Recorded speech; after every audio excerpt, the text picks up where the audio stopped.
Good morning and welcome to the screen today, dear viewer, albeit fashionably late. My name is Thortis Elva and I am the chairperson and co-founder of the Nordic Digital Rights and Equality Foundation, or NORDREF as we call it. It was founded in December of 2020 by experts and activists in the field of digital rights from Denmark, Iceland and Sweden, and is therefore just over a year old. Like other children of the pandemic, it's never really been out in public, nor worn pants for that matter. But this is our first ever public event and we're so happy to have all of you with us here today. Now first, in terms of practical matters, below the streaming window is a chat that enables you to submit a question to our speakers, open to anyone with a YouTube account. We will try to get to your question if time allows. Now, for the next 3 hours, we will be dissecting what needs to change when sexual privacy meets gender equality in a digital world, with a 15-minute break when we're approximately halfway through our schedule. Now, the aim with NORDREF is to elevate the field of digital rights in the Nordic region and beyond by building an international cooperation around digital rights, by connecting those who are already working with this issue in our respective countries, because frankly, we don't believe the Nordic region to have any excuse whatsoever to not take a global lead on this pressing issue. According to international standards, the Nordic region has come furthest in the world in terms of democracy and gender equality, as well as being some of the most digitalized societies.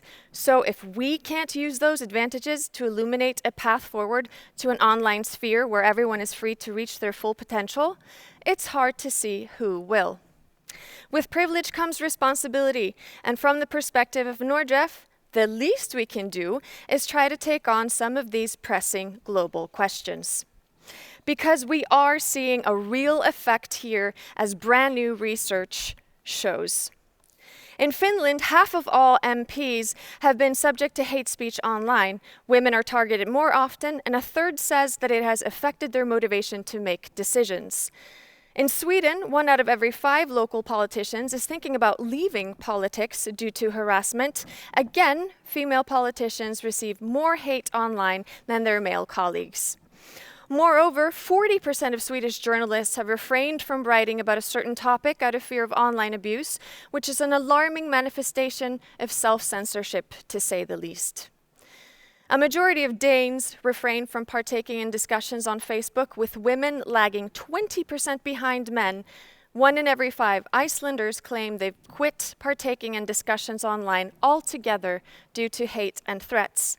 And last but not least, the percentage of Norwegians who claim that they've personally encountered hate online in the past 12 months tripled roughly from 2019 to 2021. Now, it's important to understand that online violence is a part of the continuum of violence against women and girls. People of all genders can be targeted for digital abuse, but women and girls are overrepresented among victims and are sexually harassed online 3 times more often than men. According to a Swedish study of online hate, 71% of offenders are male, 3% are female, and 26% is of unknown gender, which is similar to other findings that also show men being greatly overrepresented among perpetrators. Online and offline violence against women clearly overlap, which amplifies the harm done to the victim. A majority of women who've been stalked, and nearly half of domestic abuse victims, have experienced both online and offline violence from their perpetrators. It's all on the same spectrum. It's worth underlining that online abuse is an intersectional phenomena. It's worse if you're a woman. It's even worse if you're not white, with Black women being 84% more likely to be abused on Twitter than their white counterparts, for example. You're also at a disproportionate risk if you're a member of the LGBTQ community or if you're disabled. Disabled people are very active internet users, which is a fact that's often overlooked. And again, disabled women face a higher risk of online violations than disabled men. Today, we will be diving into sexual privacy violations, which calls for a clarification of that term. It can, for example, be an unsolicited nude photo, the infamous dick pic, if you will. It could be image-based sexual abuse, which is also known as revenge porn. It could be sexual harassment in the form of inappropriate texts or comments. It could be sexual threats. It could be sextortion, to name some of the most common offenses. But it's also worth keeping in mind that sexting, which is the consensual sexual communication between willing individuals, is a perfectly legal and accepted part of human interaction that can be a valuable part of romance, dating, sexual expression, and self-exploration. Being able to have consensual, intimate relationships via digital means is an important part of our cyber citizenship and freedom of expression, which is why it's worth protecting by taking a clear stand against any violation of our sexual privacy. As said before, one of the most common violations are unsolicited dick pics, which more than half of young women have received, and I'll spare you a visual, instead letting these memes illustrate how many women feel about this type of harassment. Now, image-based sexual abuse or revenge porn is one of the most serious types of violence because it's essentially an intersection for all other forms of online abuse. And it is a highly gendered phenomena, with an Icelandic study estimating 99% of victims to be women and girls, with an alarming 76% being underage. Doxing is a central part of the problem, because victims are often tagged in their images, sometimes even with their home addresses, and hateful comments are subsequently written about them, which amplifies the harm.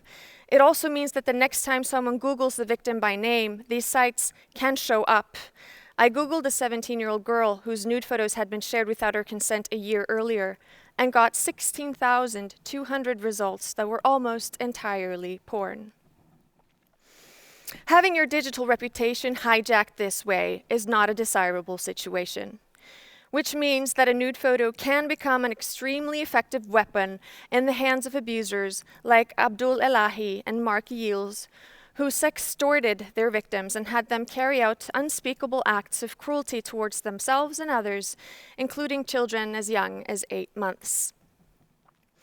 What makes online abuse so insidious is that the harmful material, until it is taken down from the internet, the violence is still happening. It is this inescapability, accompanied with shame, that ends up making some victims see suicide as their only way out. Had Jessica, Amanda, Veronica, Hope, Rita, and Audrey been a part of the dialogue that we're about to have here today, they might still be alive.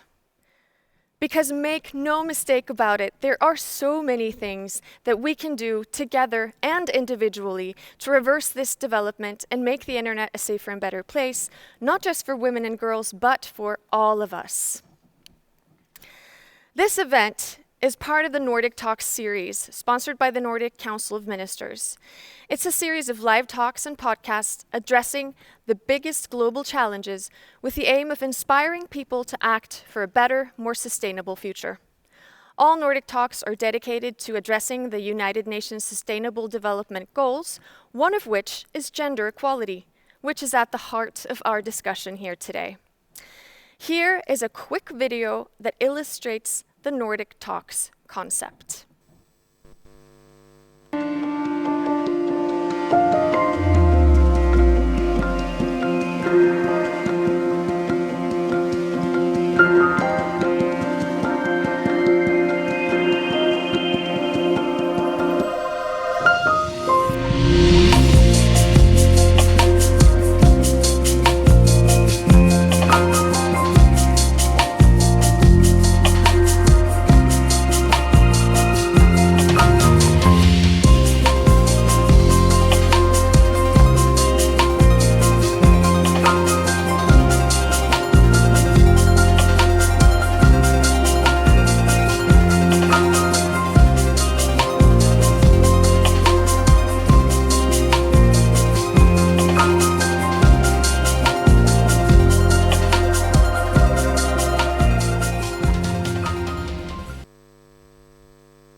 Hello again. Without further ado, it's time for the first session of the day. Our second session, moderated by Emma Holton, will look closer at the cultural changes that are needed to effectively address online abuse when sexual privacy meets gender equality in a digital world. But first, what needs to change with regard to institutions? We have 3 brilliant speakers with us to answer that question. Welcome. I will start by introducing Maria Rún Bjarnadóttir. She's the lawyer and policy expert responsible for the creation of Iceland's legislation on sexual privacy. She's also the chair of the Council of Europe's Expert Committee on Combating Hate Speech, where she serves as gender rapporteur, and sits on the Council of Europe's Steering Committee on Anti-Discrimination, Diversity and Inclusion, as well as the Grevio Committee. Maria Rún is a co-founder of Nordraf. And moving on to Sophie. In her role as manager of the Revenge Porn Helpline, Sophie Mortimer has supported victims of image-based sexual abuse across the UK. Apart from victim support, the Revenge Porn Helpline lobbies for institutional change and collaborates with online platforms to remove non-consensual material from the internet and develop useful tools for victims as well as platforms. Welcome, Sophie. Now, last but not least, we have with us on Zoom link Daniel Goodman. He is the National Operations Developer and Senior Expert on Hate Crime and Crimes Against Democracy within the National Operations Department of the Swedish Police. His work highlights the intersections of race, nationality, religion, sexuality, and gender identity that hate crimes and threats are rooted in, and how online abuse is actively undermining democracy. Welcome, Daniel. Thank you so much for having me. We are having a bit of a problem hearing Daniel here on the stage. There we go. All right. There you are, Daniel. Excellent. Good to hear your voice this morning. Oh, perfect. Now we're in connection with each other. I was just saying thank you, Nordraf, and thank you, Thordis, for inviting me to this event. Thank you. The pleasure is ours. All right, I just want to instruct all 3 of you to not be shy, to raise your hand during the session if you want to jump in or comment on something that has just been said. And remember that events like this are sort of like rock concerts. The more hands up in the air, the better. That's how we know it's good. But I want to start with you, Maria. When writing the Icelandic legislation on sexual privacy, what were the guiding lights and what has happened in the years since it was enacted? Well, the guiding lights with kind of forming the legislation were, of course, victim-centric. So focusing on the victim rather than the perpetrator.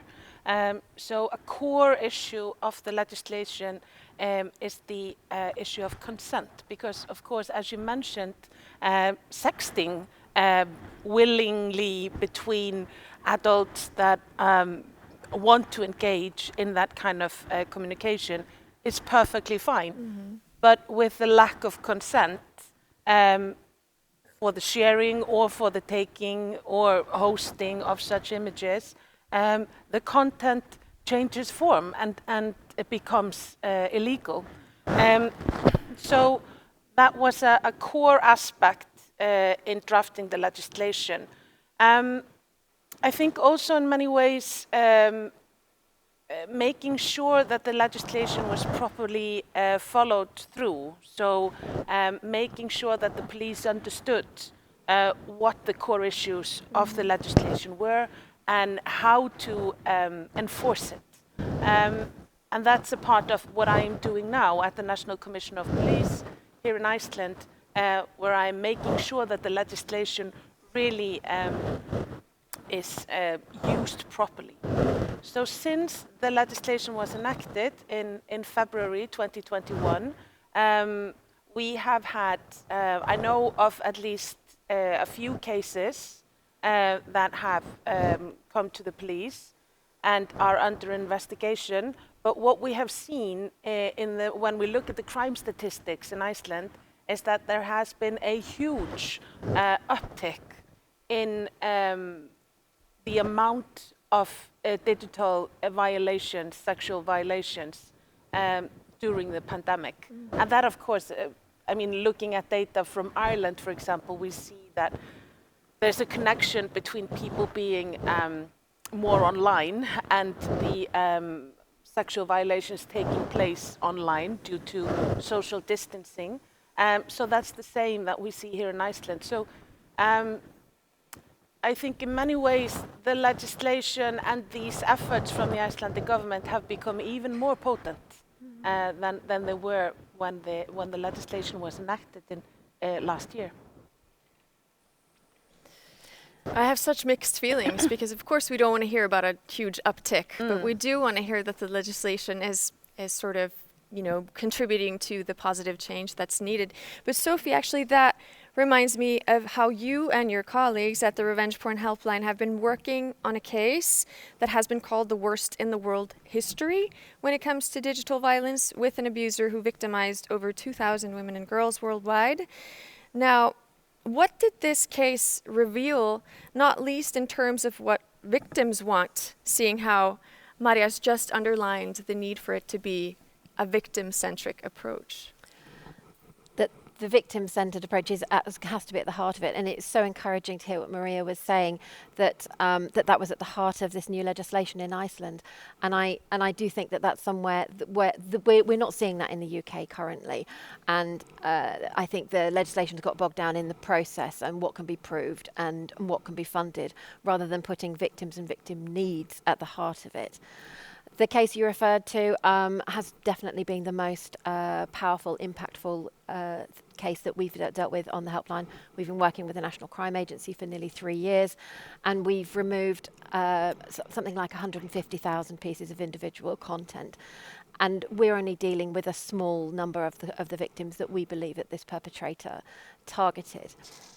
And I think it showed us the most extreme example. And while it's so extreme, I'd like to be able to say that it's unique.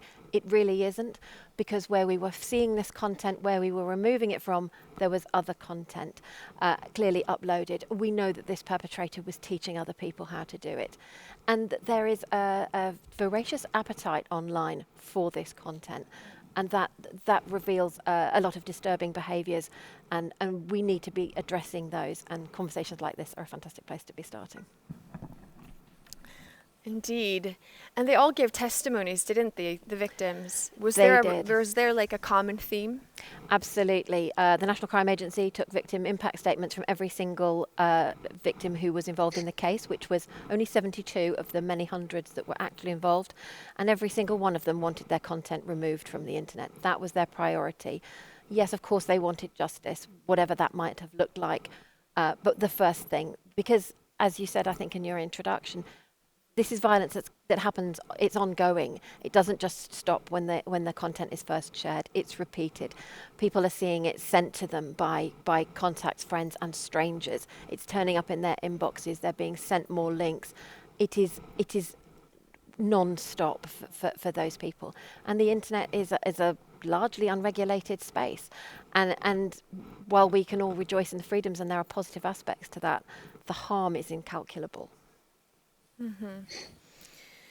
Now, Daniel, as research shows, and as both Sophie and Maria are talking about today, online abuse is undermining some of our fundamental societal structures. Now, as the chief of crimes against democracy in the largest Nordic country, what are your thoughts on this development, and what are the challenges ahead? Well, I'm concerned. Maria also talked a little bit about this, but we need to have a very, very much victim-focused based. That's the most important thing. Our field needs to move much towards treatment questions. We need to have very good basic knowledge about secure evidence on the internet, and to find other aspects. But one of the most important things is for the police to have a very good and close relationship to civil society organizations and NGOs, because these type of movements and organizations has a lot of very vital information to share with the police, for the police to identify needs and to develop methods to increase our capacity in these kind of questions.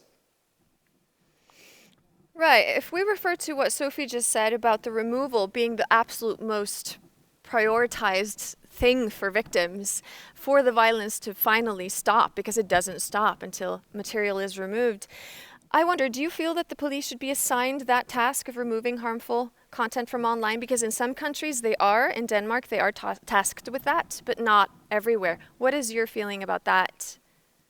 That is a little bit a tricky question because I think we need to stay focused on having a close dialogue with the companies that provide social platforms and see what we can do together, because we have the needs on one side of the question and then we have legislation on the other side, and these two need to get closer to each other.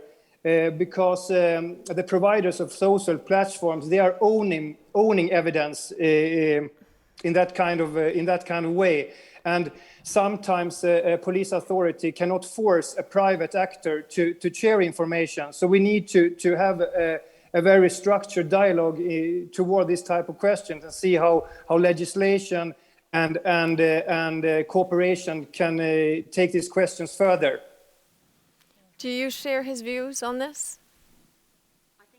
Absolutely, Daniel raises a really important point around the relationship between law enforcement and tech companies, and that's why we need a much more collaborative approach. We need to stop thinking about this in terms of individual countries and collaborate more widely. And I know that's difficult, and I know that's not the way we're set up, but the internet doesn't operate like the rest of our lives. Geographical borders don't really mean anything, and the UK has this fabulous ambition to be the safest place to be online, but it's just not realistic, because unless you're going to be China and stop any platform that you don't want to function in your country, and that's never going to happen in the UK, then we just need to think much more broadly, and working particularly with governments across Europe and the United States, and to engage those tech companies in systems that will work across geographical boundaries. Yeah, and I think in many ways, when we look at, for example, the project that you have started on the stopandcii.org, I think that is an excellent example of how we can kind of draw together the different stakeholders that all have the same interest. Because at the end of the day, it is in the interest of everyone online. It's in the interest of the institutions, the individuals, that the internet is a place where everyone can move and express themselves in an empowering way. So, of course, there are stakeholders in the online economy that do not have the same interest and profit directly from others being violated. So but we have seen in the last months, really, a huge shift in this.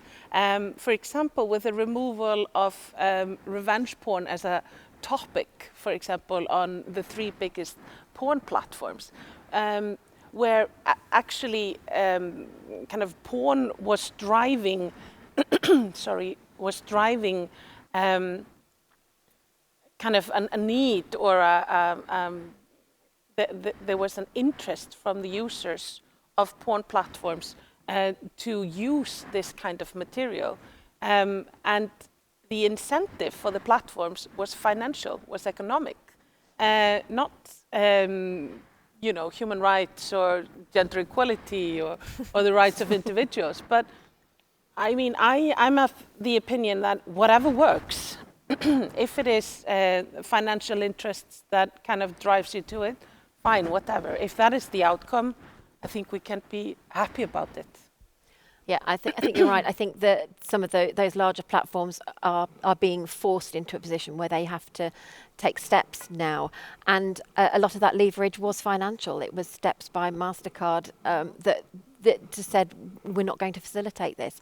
And yes, that brought them to attention. In fairness, I have to say there were some positive conversations happening already with some of those platforms. So, but that was a big stick to be wielded, and it did have some impact. And we're having some really, really fruitful conversations about stopandcii.org. And that's the way I would love to see these systems moving, where it's not about individual countries, it's about providing something that will provide protection for everybody across the world. And the UK is actually one of the luckier countries. And I speak as someone who criticises a lot the legislation and government and the way that our service is funded and all of those things. But actually, we're some of the luckiest people in the world. There are people in countries in South America and Asia and Africa who would dream of having access to a fraction of the resources that we have in the UK. But it's not enough. You know, we all need to do more, and we need to do it for everyone. So I think these are steps in the right direction, and I welcome opportunities to talk more about it. And speaking of steps that everyone can take, I also want us to just quickly envision a situation that everyone could hypothetically land in. So a little bit of a pop quiz, so to speak. Now imagine, the three of you, that your phone beeps and it turns out that you just got a dick pic from a random stranger on the internet. What would you do? Well, I think I would reply with a no, thank you. But you know, it differs. Unsubscribe, maybe? Perhaps, I don't know. I think it would depend where I was and the way it came. If I was on public transport, I would absolutely speak to officials that there is it's getting more understood on public transport and by British Transport Police that these things are happening and that it's not okay. If it happened to me via a dating platform, I would be reporting it to that platform. Probably because of where I work, I would pursue that quite aggressively, I think, to ensure that is really not okay. What about you, Daniel? How would you react? I would definitely report it because reporting is, in my opinion, the only way to test and put pressure on the legal system. So we need to have more of these kind of reports to see the development of these kinds of crimes. So it's not only having a very important investigation purpose, but a very important statistic purpose. Because we need the statistics and we need the reports to follow these type of developments over time. So definitely report it and maybe answer the person in question in some I don't know, sharper way. But that's my input, I think. I think can I amend my answer here? I want to complement that because I think it's really important, like you say, the crime statistics that people report to the police and really kind of so that we can understand the scope of the problem, because we don't really have a kind of holistic data set that kind of explains the amount of these kind of violations. But also, one of the things that the Icelandic police is doing now is that we are trying to kind of empower users of the internet when they are affected by this kind of behavior. So we have, for example, developed a kind of screen grabs or so you get an advert on Instagram that we have published in cooperation with Meta, where it says, have you been sent a dick pic or has someone kind of asked for a picture of you? Swipe to the left or right, I never remember, to kind of get the response. So we have kind of crafted a response that people can just screenshot and then send back to the person, where we refer the relevant legislation, and you can inform the person, well, this was a violation of my rights. You have just done something that is illegal, and maybe they don't know. So we can kind of empower the victims to kind of set some boundaries and at the same time raise awareness. Yeah, it's like EE, it's empower and educate, because it's also educating perpetrators. But all of you are now touching on a question, Daniel, that I sort of want to get to you, which is about this lack of reporting. We're dealing with that worldwide. Obviously, victims are not turning to the police when they are victimized. So why do you think this is, and what can be done about that? That's a quite big question, but I can stick to the main topics. It needs to feel meaningful to contact the police departments, no matter how the investigation goes. That's the most important thing. So we always need to start with treatment, show that the police are taking this type of crime seriously, that we have the correct competence, both in a general level, but also in the specialist level. So we can cover all the needs that affects these kind of victims the most, because they only want one thing, and that is to make this stop. So we need to be very available and also think a lot about how we can increase the basic and specialist knowledge about these crimes within the whole Swedish police force. That's some main topics, but trust and treatment is everything. Everything starts there. Absolutely agree about the reporting. We need to do more reporting to understand the prevalence and the scale, but also to understand the impact and the harm that is caused. Because I think a lot of people think, oh, well, if you've been sent one of these, just delete it and move on. But that's not the reality for a woman, say, on the train or even in your own home, because you don't know what these people know about you and what that means, that they have sent you something that is so overtly aggressive to a woman. So I think that's really important. And I think it's not going to get the attention that it deserves until we have some real data about the scale. As an example, I don't know if you saw this this week. A woman was murdered, very sadly murdered in Ireland last week, called Aisling Murphy. And a couple of days ago, there was a Zoom vigil for her. And it was Zoom bombed by a man who repeatedly entered the room under somebody else's details, I believe, and exposed himself to people who were mourning the murder of a woman who had been murdered while out running by we don't know. I don't think they've made an arrest yet. But he repeatedly did it, and it was just astonishing. The sense of entitlement of that individual, that he felt that he could do that to that group of grieving, predominantly women, grieving something that was such an example of the most egregious violence against a woman. Where do you start? And until we start actually uncovering the reality of this and its impact, we're not really going to make any progress. Mm-hmm. See, that is such a shameful act. That is so shameful what you just described. And we want to maintain shame and stigma on that type of behavior. We want cyber flashing, Zoom bombing, unsolicited nude photos, all that type of sexual harassment to maintain stigmatized and shameful. However, I wonder, is it simultaneously possible to sort of alleviate the shame that makes it so hard for image-based sexual abuse victims to heal? Is it possible to maintain shame and stigma on nude photos on the one hand, and nude behavior that is intrusive and unwanted, but also alleviate shame from taking nude photos and exchanging them? Is it possible to both hold and let go in that regard? I have to hope so. And it's about making sure that the shame is on that perpetrator behaviour. It's not on nude photos in and of themselves. It's not on the consensual, willing sharing of that sort of content, because there is absolutely nothing wrong with that. It's normal and healthy and, fantastic. If that's for you, that's great.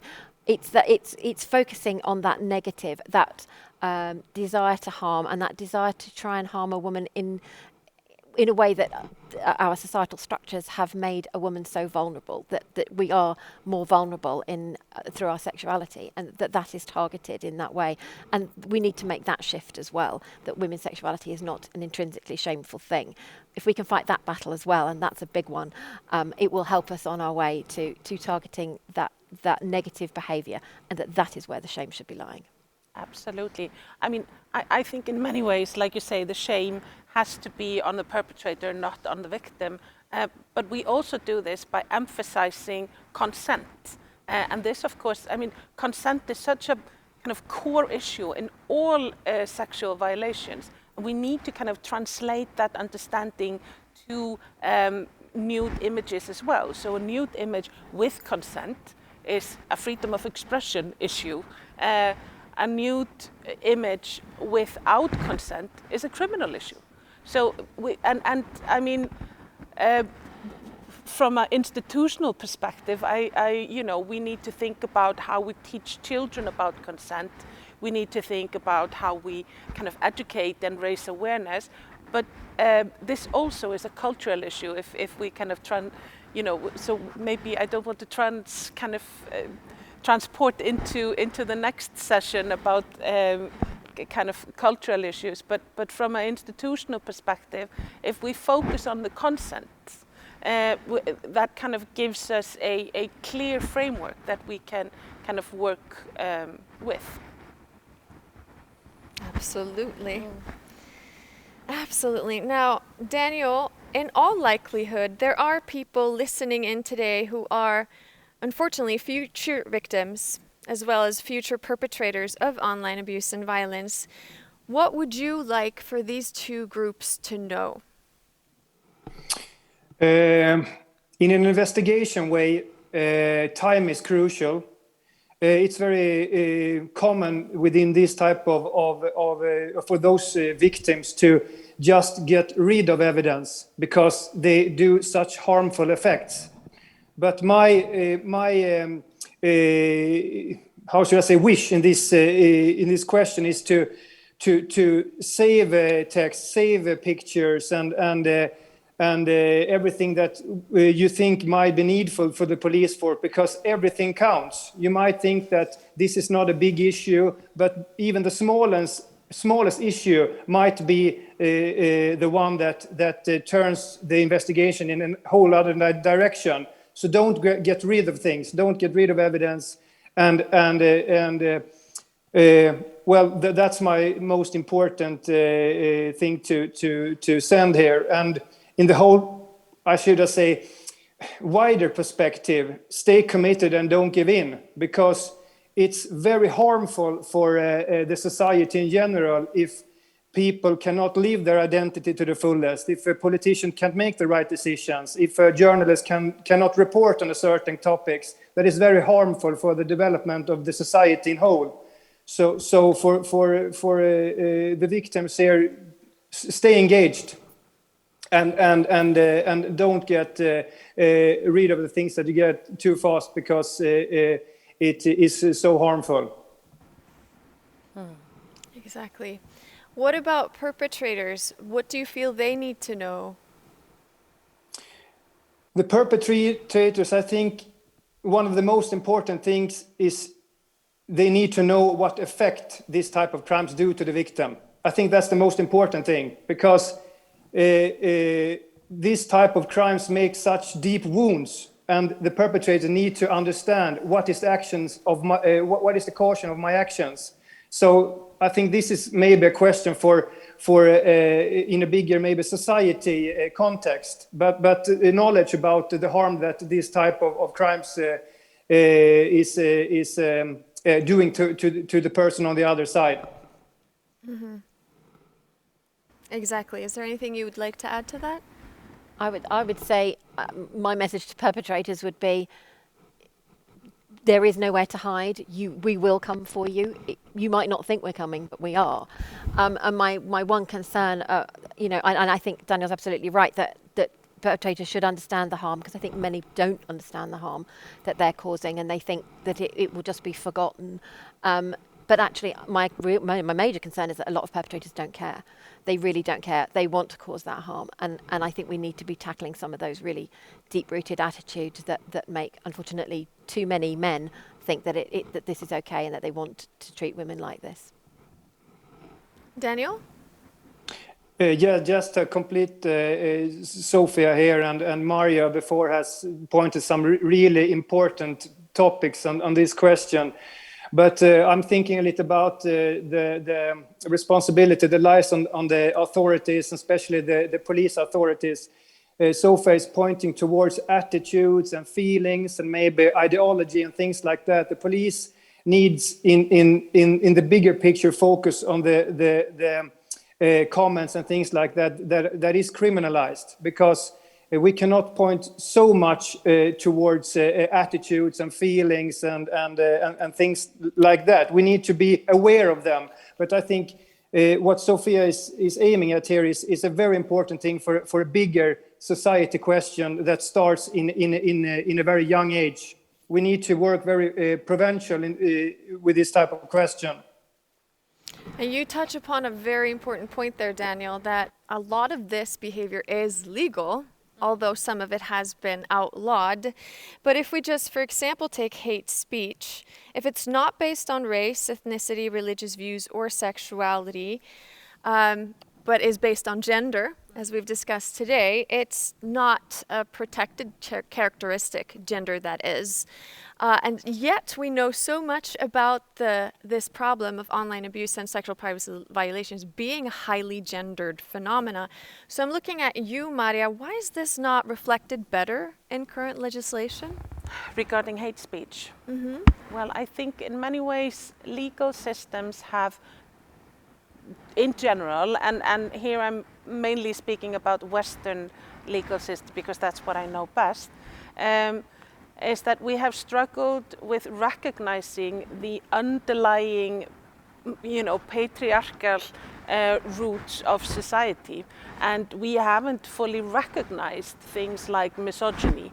There are, of course, some major efforts that have been made to tackle sexism, but misogyny, it is, I think in many ways maybe it's just so ingrained into society that we haven't fully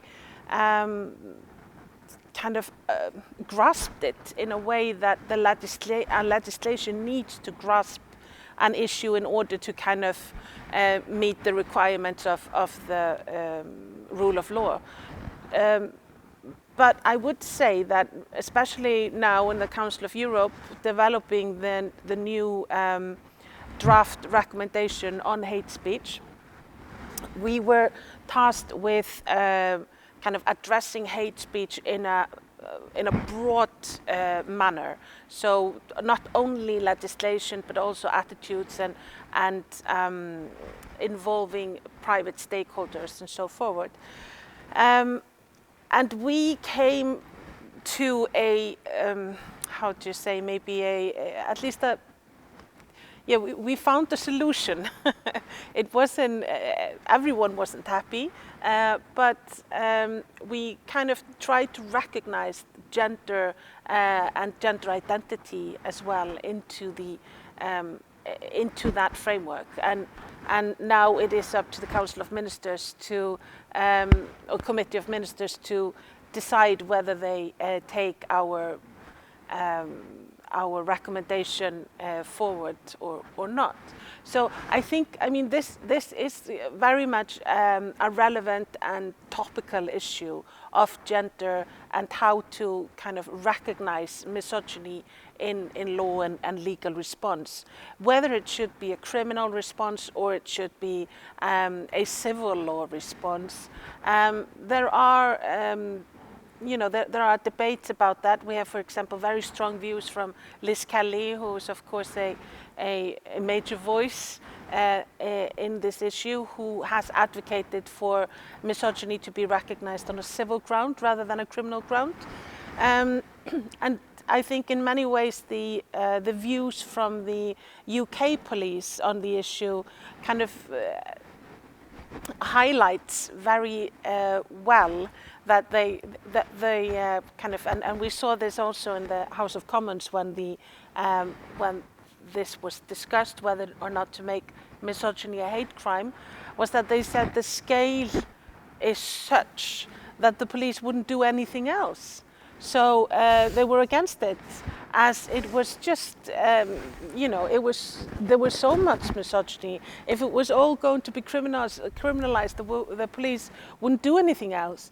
And some would think that that would have been an argument for the issue, but that was not put forward in that way. That is so strange. So if murders would all of a sudden, multiply, should we just make them legal because the police would not do anything else? It's a very strange logic, I must say. But Daniel, hate speech and hate crimes are obviously your venue. It's what you work with first and foremost. So I find it curious to ask you, do you feel that gender should be a protected characteristic, as we know that women are so targeted disproportionately online? Yes, I think that we should have how should I say, this question on an EU level. I think definitely gender has to be a protected characteristic, because in my opinion, the legal systems are still quite foreign to put investigations in a motive-directed way. The legal systems are very much focused on the basic crime, like an assault or a threat or maybe physical violence and things like that. But in the future, the legislation needs to move very much forward towards the motive and consider that as a maybe punishment increasement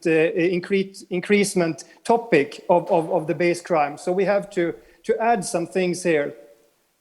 And so I think definitely it should be a protected characteristics, but also in more several ways, because we see an increase in a very dark clouds moving towards maybe domestic violence and the movements of like the incel movements and things like that. So we need to adjust here, I think, in the future legislation.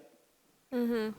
And the incel movement will be something that will be dissected in our second session today, so stay tuned for that, everyone watching. But I now want to throw another pop quiz at you three. I want to this time for you to imagine that your phone beeps, and it turns out that someone has faked a nude photo of you and shared it online where it's likely to be seen by your friends, family, and professional network. What would you do? Report it to the police. Yes, absolutely. But would that be the first thing you would do, though? Well, I think so. But that may be impacted by the fact that I drafted the legislation that says that is the kind of proper response. But I mean, you would guess that everyone would try to limit the possible exposure. And in many ways, I mean, there are few ways that you could do that, of course. But the deepfakes and falsified material are a growing concern. So kind of just because the quality of the content is such, it's so easy to kind of sort out an image or fake an image so that it looks real.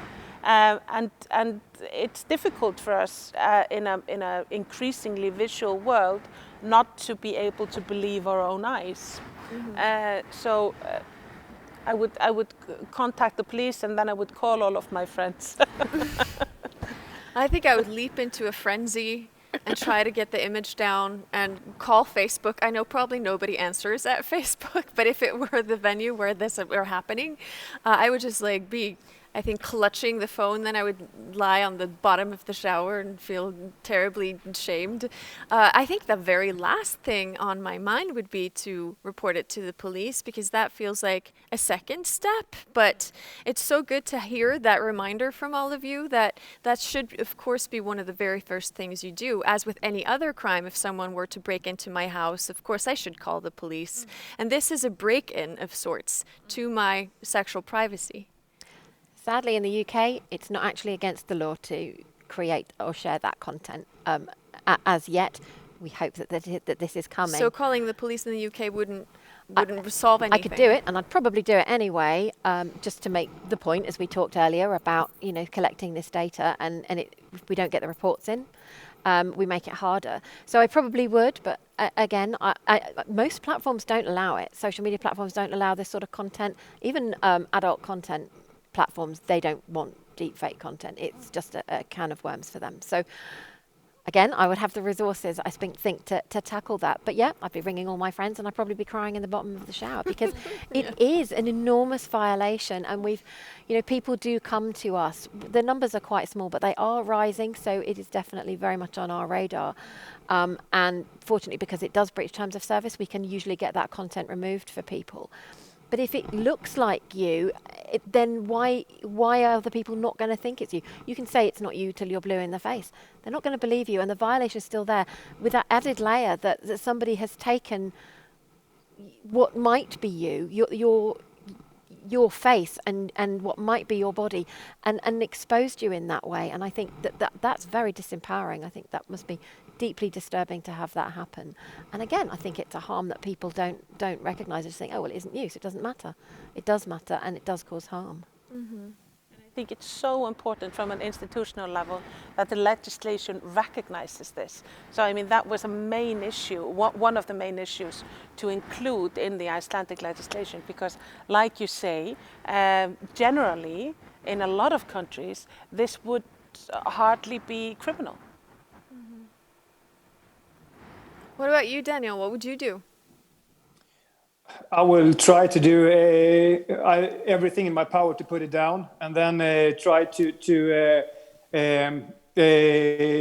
I don't know, contact the responsible company and somehow to try to do something to get it put down, and then report it. So that's my first steps, I think. Exactly. And I think it's worth bearing in mind that there's a difference between shame and the right to privacy, because I may not be ashamed of the fact that I'm naked under my clothes, because we all are at the end of the day, but it's still a violation of my privacy, and there's a difference there. It's not just shame, it's a natural right to have, to not be stripped in public against your will. It's consent again, isn't it? Exactly, it's consent again. And a violation of that. I want to talk just a little bit about myths, because myths can make our work so hard, and misconceptions. And I would like to start with you, Sophie. Is there a myth or misconception in the public mind that would make things easier if it were erased, in your opinion? In our work, the biggest myth is that once it's online, it's there forever. That might be true, but it might not be. And the technologies are there, and the speed of response. If we can get to that content earlier, we can get it down. And that people shouldn't just think, oh, my content's been shared, that's it, and that they have to sit back and watch it proliferate for the rest of their lives. That's not the case. We can help, and things like we were talking about earlier, like Stop NCII.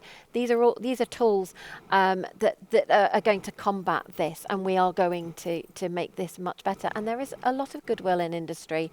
You know, it's a complex area, and these are platforms that essentially are in competition with each other, but there is a willingness across many of them to get this content removed. They don't really want it on their platforms. It's just about finding a way to make it better. So I wouldn't want anyone to think that they shouldn't bother to report it. They shouldn't try and get it removed. They shouldn't come to services like ours.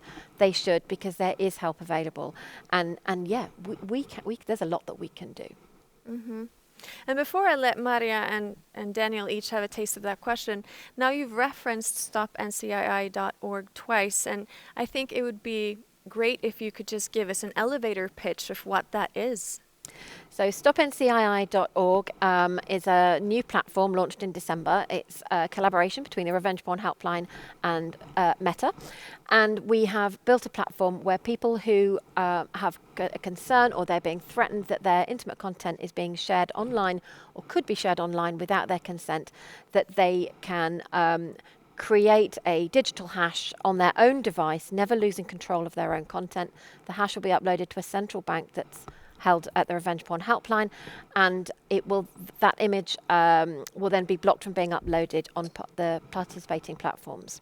So currently participating platforms are Facebook and Instagram, and we are in a number of conversations with other providers across adult industry, social media, message boards, a wide range of platforms. And that's the power. It's about everybody working together collaboratively, and the platform is available to anyone in the world, wherever you are.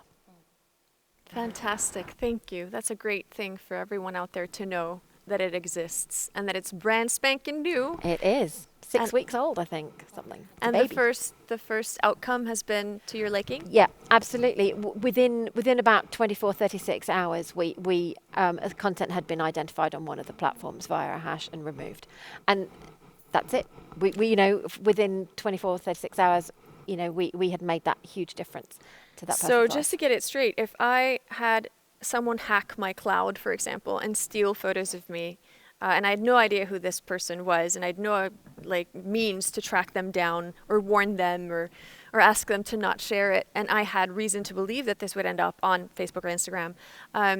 So I could then enter sort of the hash of this image, as I understand, and it could then not be uploaded onto these. So it's preventative. Exactly. It is preventative, but it is Perfect. also retroactive. So if that content already happened to be somewhere in the depths of Instagram, then the hash would locate it and remove it. Oh, excellent. Well, what about Maria and Daniel? Is there any myth or misconception that is making your work harder that would be so much easier if we had removed from the public mind? Should I go first or Yeah. Mario? Feel free. Yeah. No, I think we need to stay very, very close to the NGO and organizations, because that is a myth, and Sophie has already touched that. A lot can be done, but the NGOs and civil organizations is a very important depressurizer for the police force. So we need to work very close.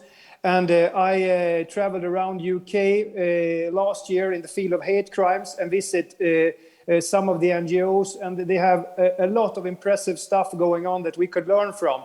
So it's very important to share best practice within countries. That's a very important thing. And that's one of the biggest myths, I think, that nothing can be done, because it can.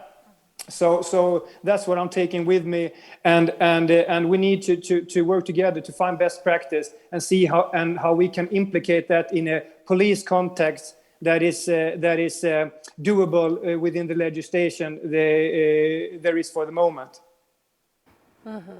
I mean, I couldn't agree more. I mean, both of these myths are harmful in a way. You know, they hamper progress. So I'm going to vote for both of yours, but I'm going to add one, and that is that the police isn't interested or willing or kind of is ignorant towards this issue. And I can, of course, only speak for the Icelandic police, but it is very obvious that that authorities are increasingly understanding this issue and responding to it. And can I add one more thing? Of course. That is that the legislature can't do anything. So we often hear about, well, it's on the internet, we can't regulate it. And that is false. There is a lot that can be regulated online. We can regulate content, we can regulate practices, we can regulate operations. So I think in many ways, just because it is somehow tech or it is kind of internet-based, people feel kind of that you have to be some sort of hobby hacker to be able to have an opinion on it. The internet is such an integrated part of our life in any aspect. Of course, we're not going to be experts on every single field, but this is an area of our life, just as the environment is an issue that we can have an opinion on without being marine biologists, you know. So I think it's important that in particular legislators enter this discussion about online harms with a little bit of confidence. You know, they enter all sorts of discussions with confidence that may be, you know, I try to say as little on that as possible, but you know, enter this with confidence as well. There are so many things that we can do, and if the kind of general consensus or somehow the kind of reigning or the myth is that we can't do anything because it's online, a legislation in our country wouldn't make any difference. That is absolutely false. There is a lot that you can do, and especially when legislation brands something as harmful or illegal or in any ways kind of deserving a response, that of course has an effect on the platforms that offer their services within that jurisdiction. So a lot can be done, and every single part of the institutional framework can do something. I suppose the myth there really is that that online and offline are different. That online is not. Is it less important, or you can just turn it off, and it's not. Online and offline, it's the same thing, because it's not about the technology, it's about people, and it's about behaviour and attitudes. And if we start to change those attitudes and we need to have those conversations about ideology and women's equality and everything we talked about earlier, then we can get the legislation right, and then we can invest in our law enforcement and criminal systems, and then people will understand, actually the culture will start to change, and it will come around, and it will all get better. But we need to be having these sorts of conversations early on. Yeah, absolutely. Yeah. Actually, you stole my thunder for my Oh, next question. sorry. No, but it was exactly this, great minds and all that. But it is this dichotomy, the online and the offline. They're often treated as parallel worlds that are essentially separate, with offline violence being classified as the real kind, and the digital abuses are less likely to being seen that way. How is this affecting your work, for example? Daniel, would you say that this dichotomy is also something that gets in the way in your job? Yeah, I think so, because as I said before, the legislation is quite behind, but we are getting better. But as Maria said, the internet is a part of every person's life nowadays. So we need to understand that. But I think we also maybe need in the future to take much more actions on the harm that it does. Because in a real life violence, you can see physical effects, like damage and things like that. But if a person cannot eat, cannot sleep, cannot go to school, have a difficulty to interact with other people, then we need to take a look at what's happened as an effect inside a person's head. And that's the physical violence, and these kind of, how should I say, psychological violence need to get closer to each other within the legislation, and how authorities think about these questions. Exactly, but at the end of the day, authorities and institutions are made up of people, such as yourselves. So I would like to ask you, what do you personally do to contribute to a more gender equal world, online and offline, that the people who are listening in today could also implement in their everyday lives? Yeah, I think everything is about performing a good example. That's the thing we can do. What is my attitude? Do I have a different attitude at my job, or do I have a different attitude and moral in private? These cannot be separated. You need to have the same moral and attitude at your work as in a private person. And we see that today with a lot of movements, both in a public way that differs. But they need to follow the same tracks, I think, because you cannot have one identity in a certain context and one identity in the other. You need to stand for what you are in the question of attitudes and how you look at other people, I think. Right, so you can't be an upstanding citizen from 9 to 5 when you're doing your work and then have a completely different ethical mindset after hours, is what you're saying. Yeah, exactly. And you can think that you can have that, but sooner or later this will shine through, and then we will get you. Yep. What about you, Maria and Sophie? What do you do in your everyday lives to contribute to gender equality that people watching could perhaps implement also? I agree with Daniel about setting a good example, but I think we need to take it one step further, which is calling out poor behaviour. And as an English person, this doesn't come naturally, but so much of this behaviour is encouraged by just by silence. This sort of poor online behaviour is condoned by nobody saying, "Hang on, that's not okay." And really, we need when it comes to gender-based violence, we need men to be doing this, because women are already saying, "Don't do this to us," but men need their peers to say, actually, that's not okay. And you need to have the courage to say it to your friends, to your work colleagues, to people in whatever WhatsApp group that you're in or Facebook group.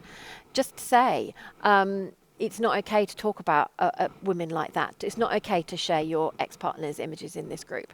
And I think that's what we need. We need to be brave, and we need to call out our friends as well as strangers. Absolutely, I agree with both. I mean, on a very personal note, I think about gender equality within my own household. So I have 2 children. I have a boy and a girl.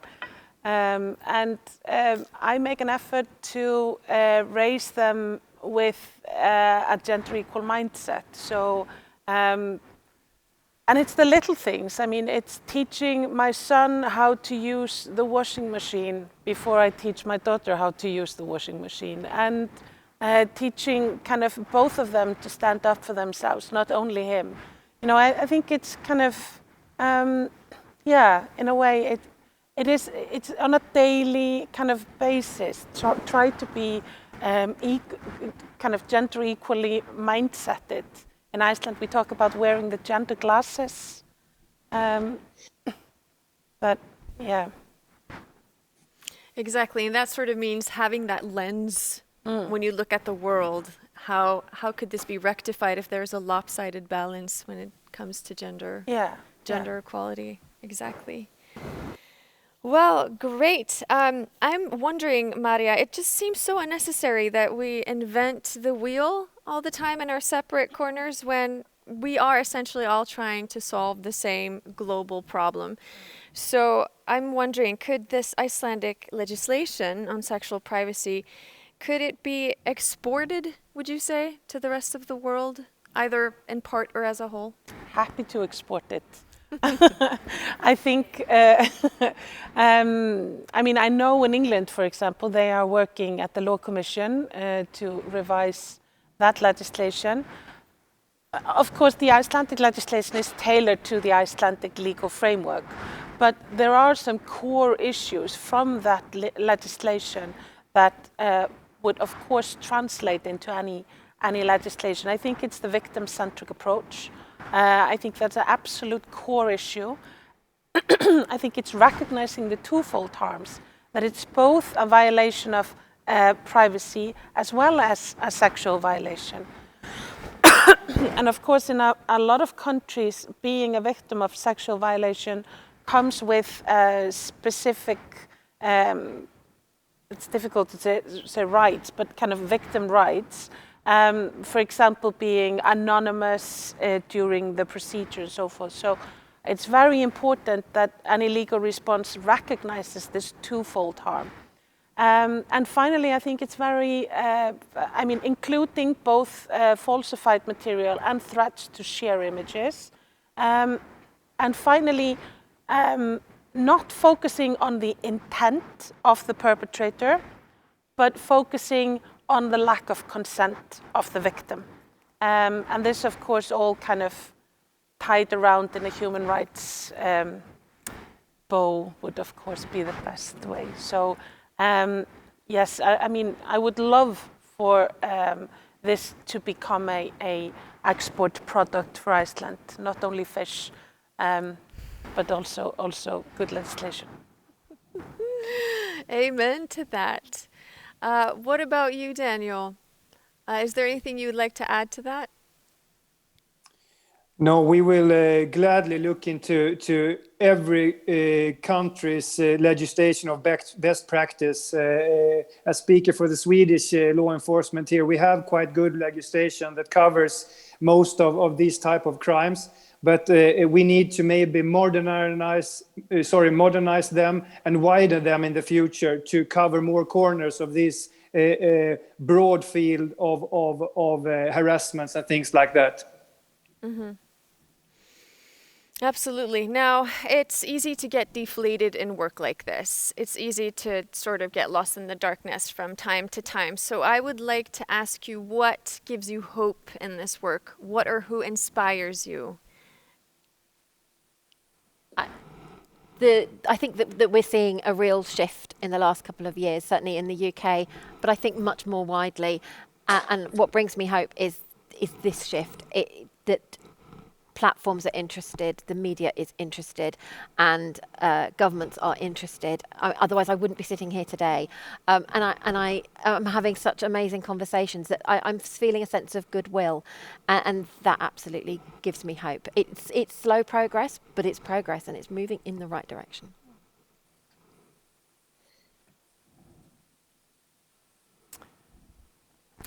I mean, the pressure. Sorry, the pressure.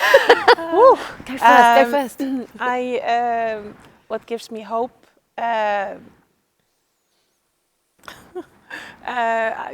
mean, I'm going to agree with Sophie here. I mean, the shift that is taking place in the general context, but also in personal contexts. I mean, that's what gives you hope, isn't it?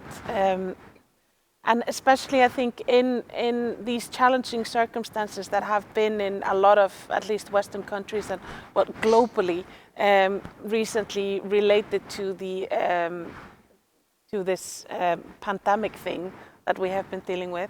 I mean, that all happening and kind of people being pressed online, I think, if we think about a silver lining, that has kind of pushed online interpersonal communication somehow to the forefront of the discussion. So, there is a. I mean, when I started my doctoral thesis in 2015, it was such a fringe issue, and me discussing that the legislation. That kind of public parties should have some sort of role in doing something about this. I mean, it was an absolute fringe issue. I mean, there were people that were kind of warning me, kind of, is this really the route that you want to go down? You know, no one's going to hire you with these kind of opinions. And just in these few years, I mean, this has completely flipped. So I'm glad I stuck to it, but I'm super thrilled, like Sophie says, about kind of you can feel the wind shifting. Mm-hmm. I must say, personally, what gives me hope is two things. It's men that are stepping up, that are actually, responding to this call to action, who are calling out their male colleagues and friends and saying this is not okay, and are ready to answer the retort, not all men, and are like, excuse me, did you just make this about yourself? That gives me tremendous hope. And those of you listening who are allies, thank you. It also gives me tremendous hope to see women just refusing to take the shame. We're not taking this shame on. It's not ours to carry. And they're doing so increasingly. And I feel that that's also a tremendous light in the dark. And that's, of course, where we need to be headed at the end of the day. Because there's nothing shameful about human sexuality. There's nothing shameful about bodies either. It's just shameful to be invading sexual privacy, as we've been discussing today. But what about you, Daniel? What does give you hope in this work, or who inspires you, for that matter? A lot of people, individuals, are inspiring me. People who are taking stands, who participate in the public conversation towards this field. Governments that are taking actions, NGOs that are getting highlighted in the public in a much better way. I think we have a dark cloud that is growing, but in my opinion, the light cloud is growing proportional to that. We have a much bigger positive movement that is on the other side.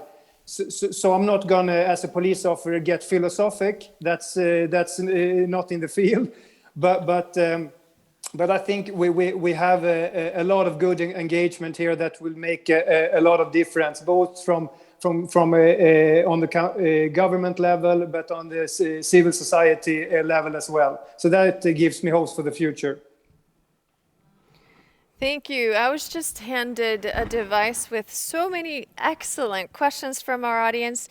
And to let you know, we do have time to take a few, because unfortunately, Sigþrúður Guðmundsdóttir, who was supposed to be with us today and talk about this issue briefly from the perspective of the Icelandic Women's Shelter, can unfortunately not be with us.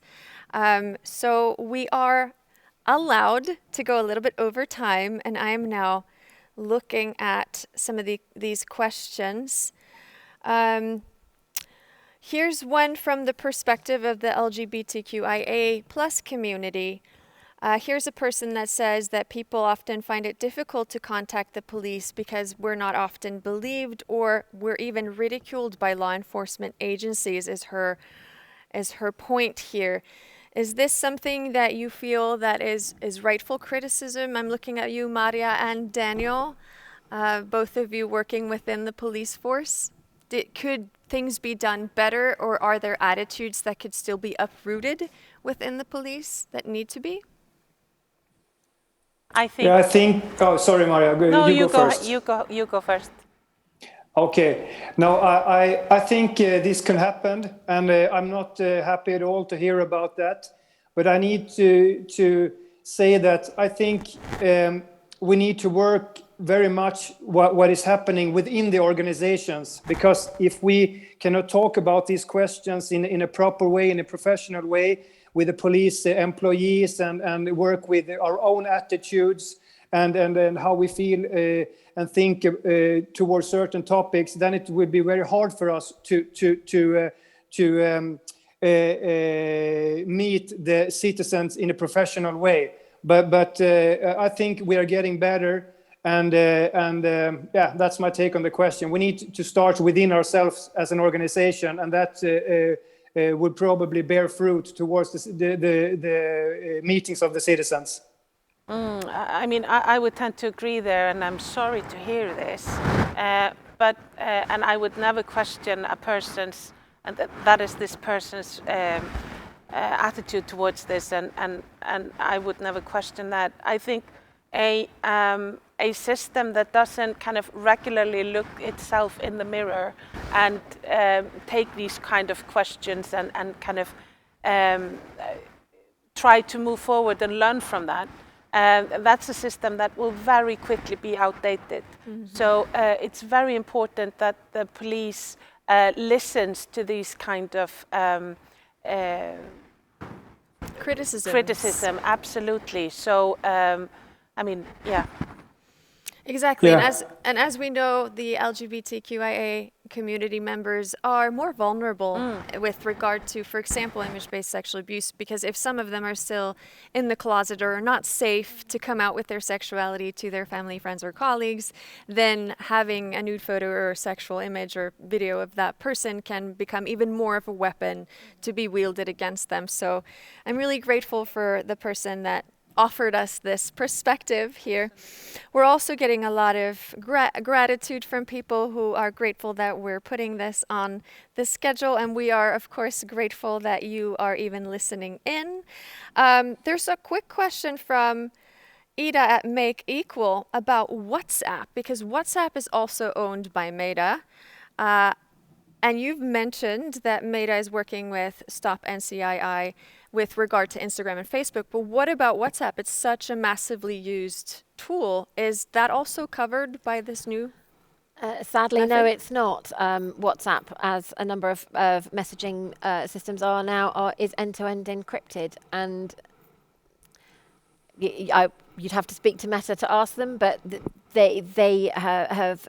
There is always a trade-off between privacy for potential victims and privacy for people who need to have conversations that need to be private. We're seeing these issues on Telegram and in lots of different forums, and it absolutely is a challenge. So unfortunately, Stop NCII won't solve everything, but hopefully it's going to move towards solving quite a lot of this problem. But yeah, there are definitely challenges still to be met when it comes to end-to-end encryption. Mm-hmm. For sure.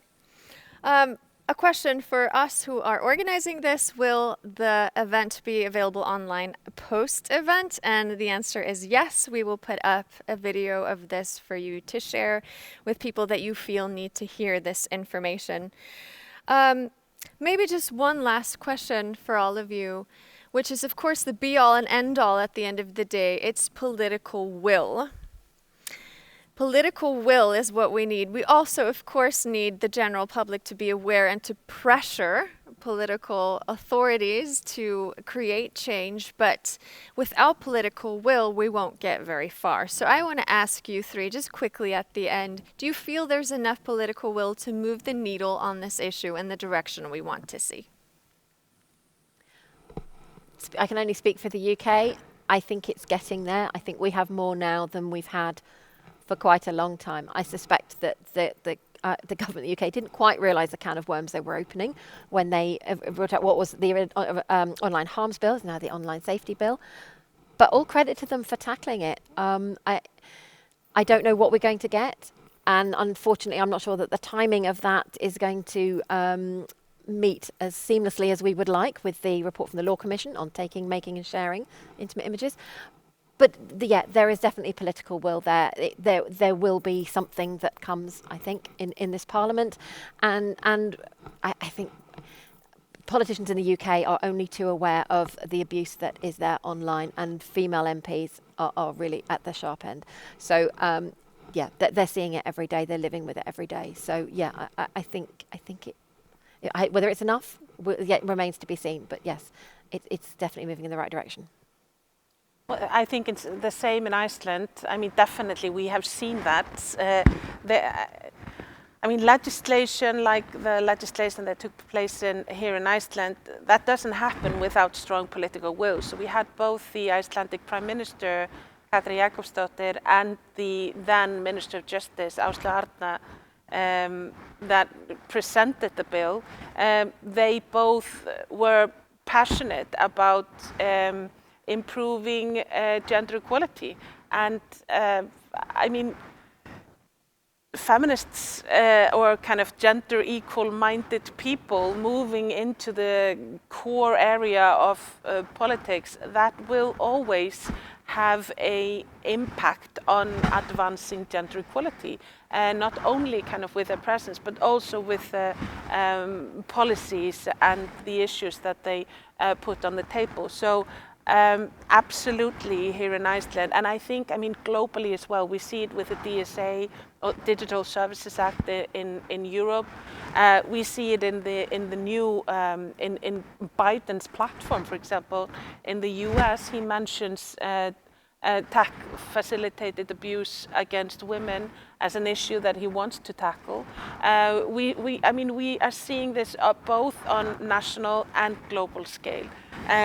For example, also if I add the Istanbul Convention, the Grevio Committee recently published also a report on tech-facilitated abuse against women. So absolutely there is a political at least a political focus, and in a lot of countries also a political will.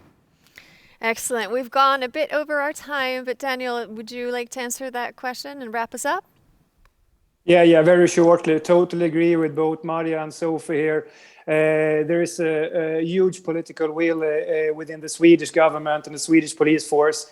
And I can see that and hear that in my meetings on a governmental level, and also at the documents that is coming from the government, who is pointed towards the police authority that is focusing a lot of these questions, and how the police force in Sweden should tackle this type of issue. So definitely a political will in Sweden. Well, that is a perfect note to end our session on today. We can all stay hopeful, but we should also stay self-reflective and humble in this battle for a better and safer internet where everyone can reach their fullest potential.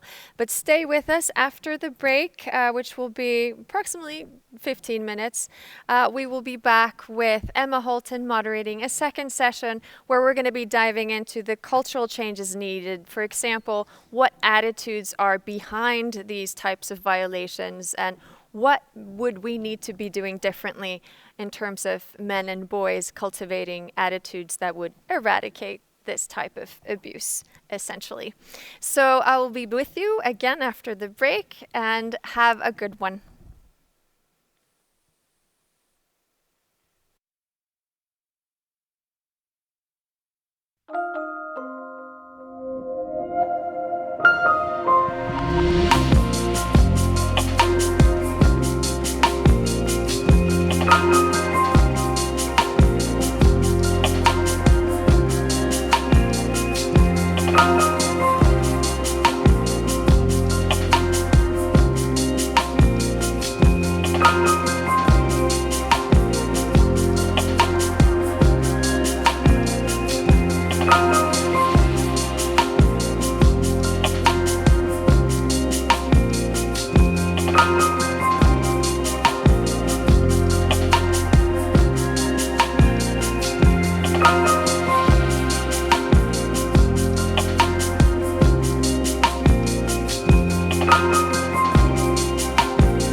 Welcome back, everyone. We hope that you've had a good break with some getting a cup of coffee, stretching those legs, and maybe smashing a bit of that patriarchy.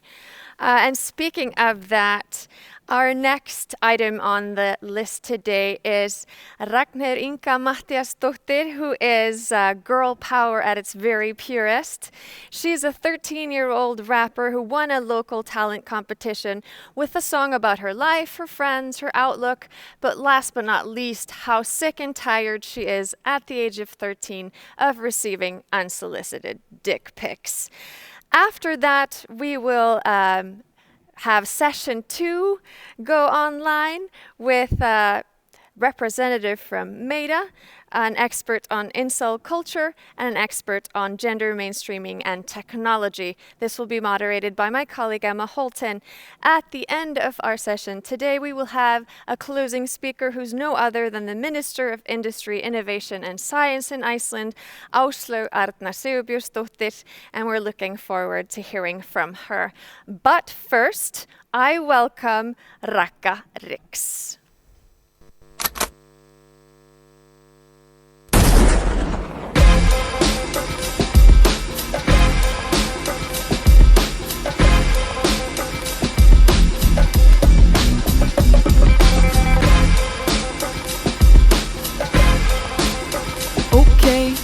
Já, takkið eftir, setjið upp grímur, spritta okkur hendurnar, þessar hérna reymur, úröður náttúrda, postnum í mitt, herrin ykkar samanlag, þekkir ekki reymi, þetta fokkin ónarska, og ég mun takk í dag, setjið við á næsta plan, fylgdi mér á Instagram, veitu verðum mega fan, ég ísköldur á sama tíma show, þeir, 100% self-made, ekki fake eins og rassinn á Kim K.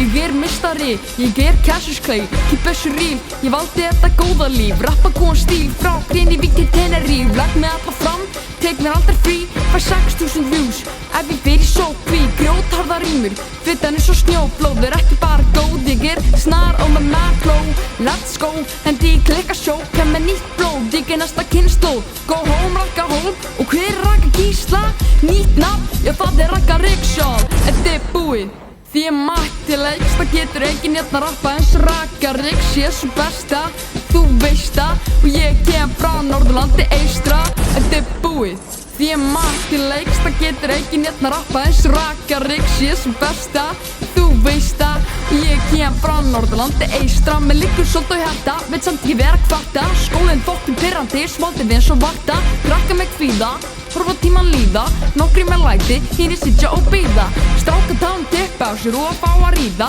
kennarinn má ekkert segja, enginn hennar að hlýða, orðið svolítið skrýta, lust og tippa tala á repeat, fyrst Afrika krýpur og mér snappið fullt af DPs, hún fjólið út af pinn út frá hún láta, þú rýr, held þú ég eitthvað bátt maður, sorry gun en ekki að sjá á þið tippið, orðin durðlega dreita á sér sandkassa shiti, en með markmið, læt mig dreyma, stefni hátt hún hrædd við að reyna, skil ykkur hinn öll eftir heima, viltu fetting í fótsport og þarft að læra að reyma, þetta búið, því ég mætti leiks, það getur enginn hérna rappa eins rakka Riks, ég svo besta, þú veist það, og ég kem frá Norðurlandi eystra, þetta búið, því ég mætti leiks, það getur enginn hérna rappa eins rakka Riks, ég svo besta, þú veist það, og ég kem frá Norðurlandi eystra.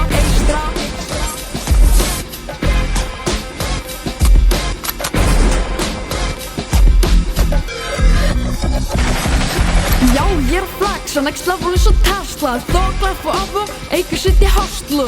Jó, stay true, stay loyal, þið viti hver þið eruð, takk fyrir brója, ekki reyna að bögga mig, ég eftirlýst af löggunni, tekið allt af hörkunni, fokkar ekki rökkurriks, ónýta shit, það enga hefni, lærða eppu og mun vinna þessa keppni, sama tótt og aðeim, ég fíla þessa athygli, vittu sjans, kannski í næsta lífi aumingi, enginn sætir þið easy, motherfucker, en lít á mig, ég tek lísi, motherfucker, þarf ekkert beat, slæ í gegn eins og Bruce Lee, og ég fæ mér stundum músli, já, ég stál rými á Magga Mix, myndu nafnu bitch, það rakka Riks.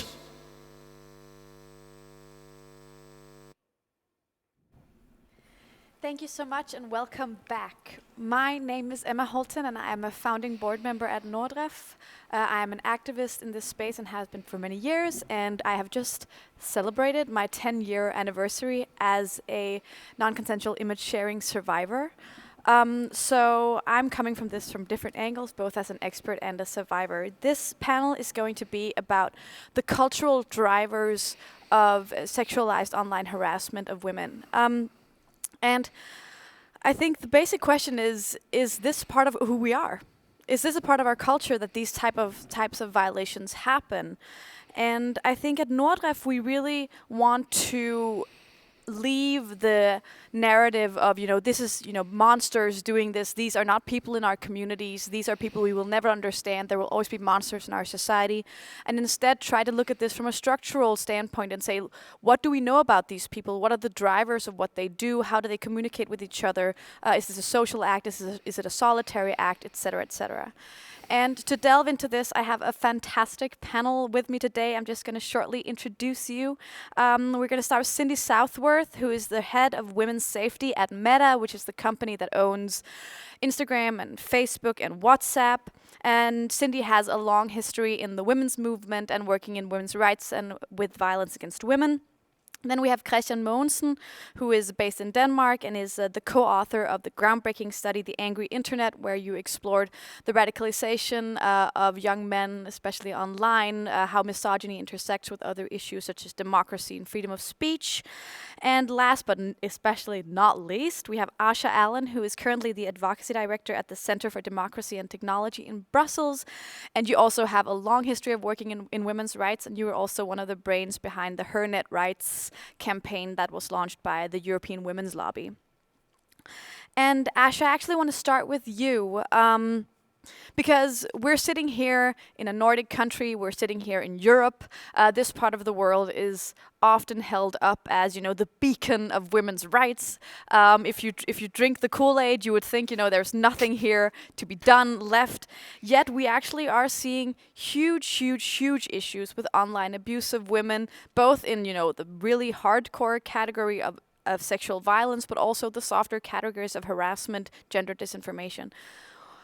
In countries where gender equality is purportedly not a problem anymore, why is this still happening?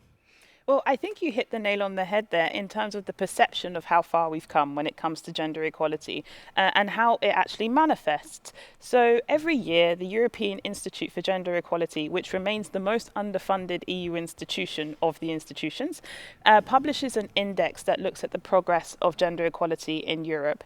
And over the last 10 years, the needle has moved 0.6%. That's how far we've taken. It's barely a step when we think about gender equality in Europe. And in the context of where we've seen in the last few years, so you mentioned quite a few points in terms of what we've been seeing, but I would want to refer back to some of the comments that were mentioned on the first panel, because recently we've been seeing a kind of anti-women's rights movement growing, anti-LGBT rights movement, anti-marginalized groups movement growing in Europe. And we can see this with the disinformation that we saw regarding the Istanbul Convention that was mentioned, and seeing a lot of movements against women's rights and how far we've come. And so we've seen a rolling back on this. So if you put it into that context, I think it becomes a lot more apparent what we're talking about here. And thinking about the online dimension, I've spoken about this many times, but this is really part of a continuum.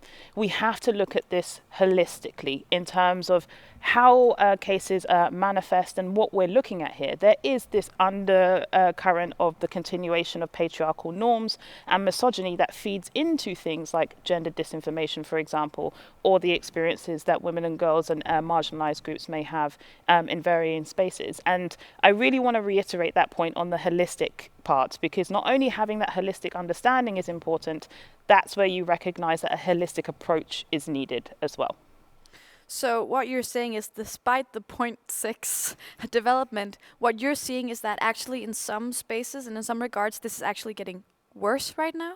Yes, if we think about gender equality or gender inequality more broadly, and seeing the recent movements that have had to happen that have been facilitated in these wonderful spaces, which a lot of civic actors have had to move to in terms of platforms to be able to get their messages out and use these resources to the maximum. The Me Too movement, the Black Lives Matter movement, the protests in Poland for sexual reproductive health and rights. These movements are very clear and very much needed in the context that we're in.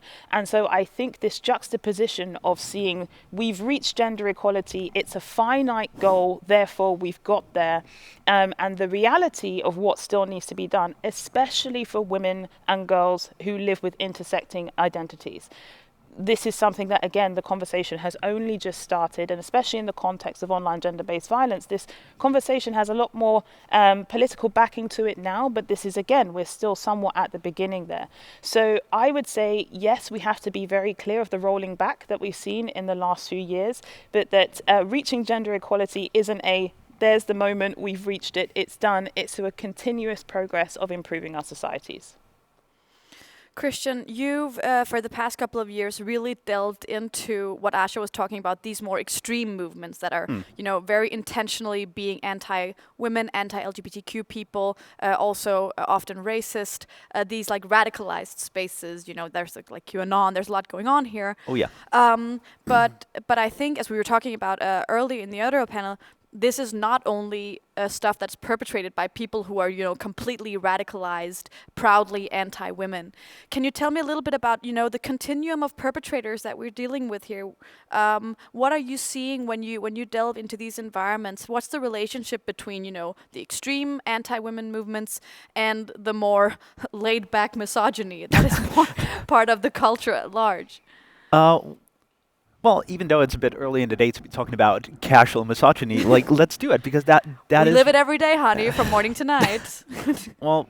First of all, I'm sorry for you, but yes, and that's kind of the point. Like there's this self-narrative on a lot of web places and a lot of like over a large part of the political spectrum that I'm not a misogynist. Like that is the primary narrative.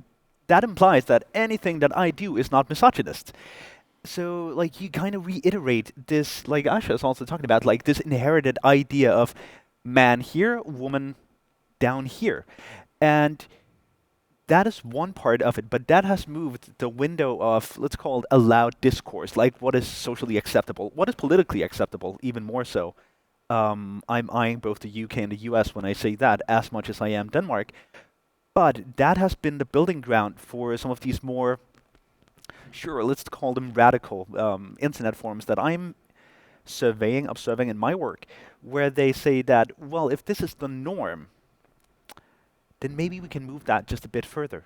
Some of it is done explicitly, some of it is done via planning and via coordinated attacks, and some of it is done in what I, in my research, find to be psychological self-defense, that we have some very unhappy individuals who say that, well, I'm extremely unhappy. I am made unhappy by society.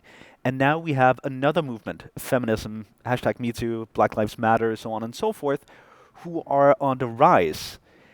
There is then a psychological tendency to view equality and even happiness as a zero-sum game, meaning that if they get more, I'm probably losing less. And some of these digital citizens think that, well, I don't have anything left to give.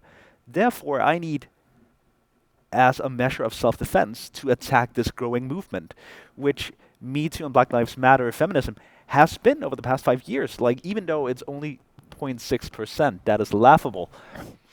But it has been allowed 0.6%. So there's a push-pull here. Yeah, That's it's a reaction. Yes, everything I'm seeing I view as a counterculture. As the more that feminism gets to be on the rise, or not even feminism, just equality and egalitarian rights, there's a counter movement that grows even stronger. We see it in parliaments every day that who says loudly and clearly, we don't want research inequality because it might upset this balance, and right now the balance is really benefiting me. So like it's trickle-down misogyny.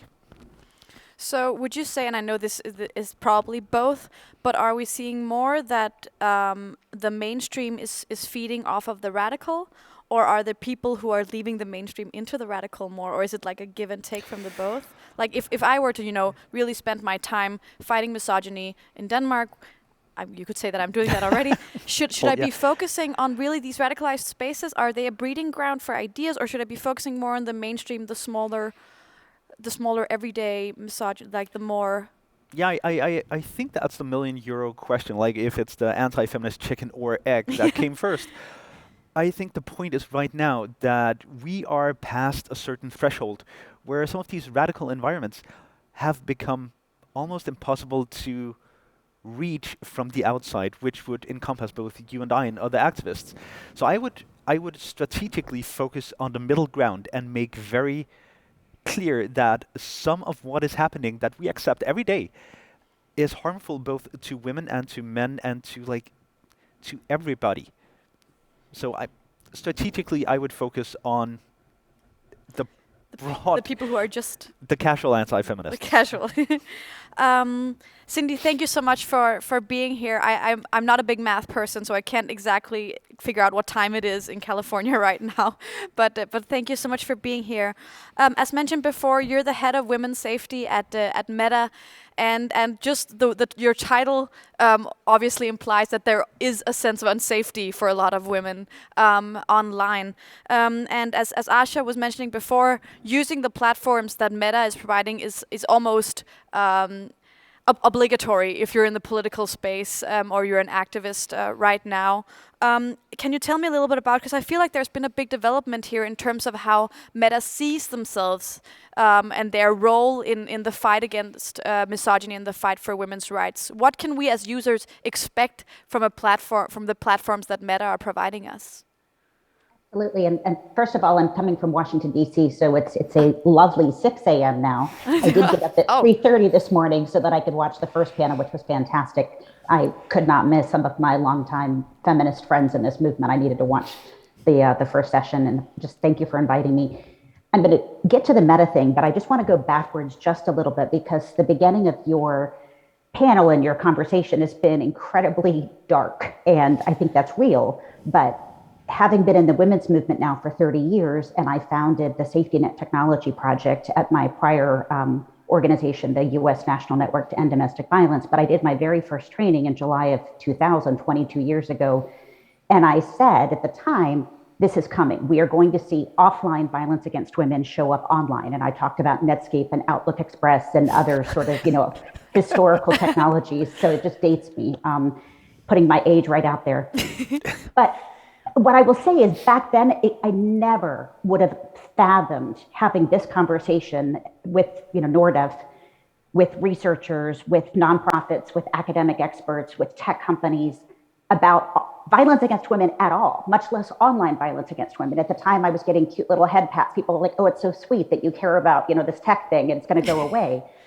And so the sort of march towards justice is long, but we're moving in the right direction, and it is not an easy. It's not an easy journey, and it is got lots of bumps, and we have setbacks, and we have backlash. But over my 30-year career in this space, I've seen major progress, and just the fact that we're having this conversation is part of it. So that being said, just a little optimism. I worked with Meta then Facebook for 10 years as a nonprofit expert advisor. I served on their safety advisory board for 10 years before I was hired in 2020. And so one of the things that I saw from the outside was a deep commitment from inside staff to feminism, to social change, to equality. And it's why I was very happy and proud to join, to work on these complex issues. And Facebook wasn't getting it right when I served on the advisory board every time. Like there were stumbles, there were challenges, and we still don't get it right every day. But what I'm proud of is I'm part of a team of people that care passionately, and we keep trying, and we work with outside partners. We've got 850 safety partners globally. Many of them are on the stage and on the previous panel. And we're in this together to try to solve it with the public sector, private sector, academic sector, researchers, nonprofits.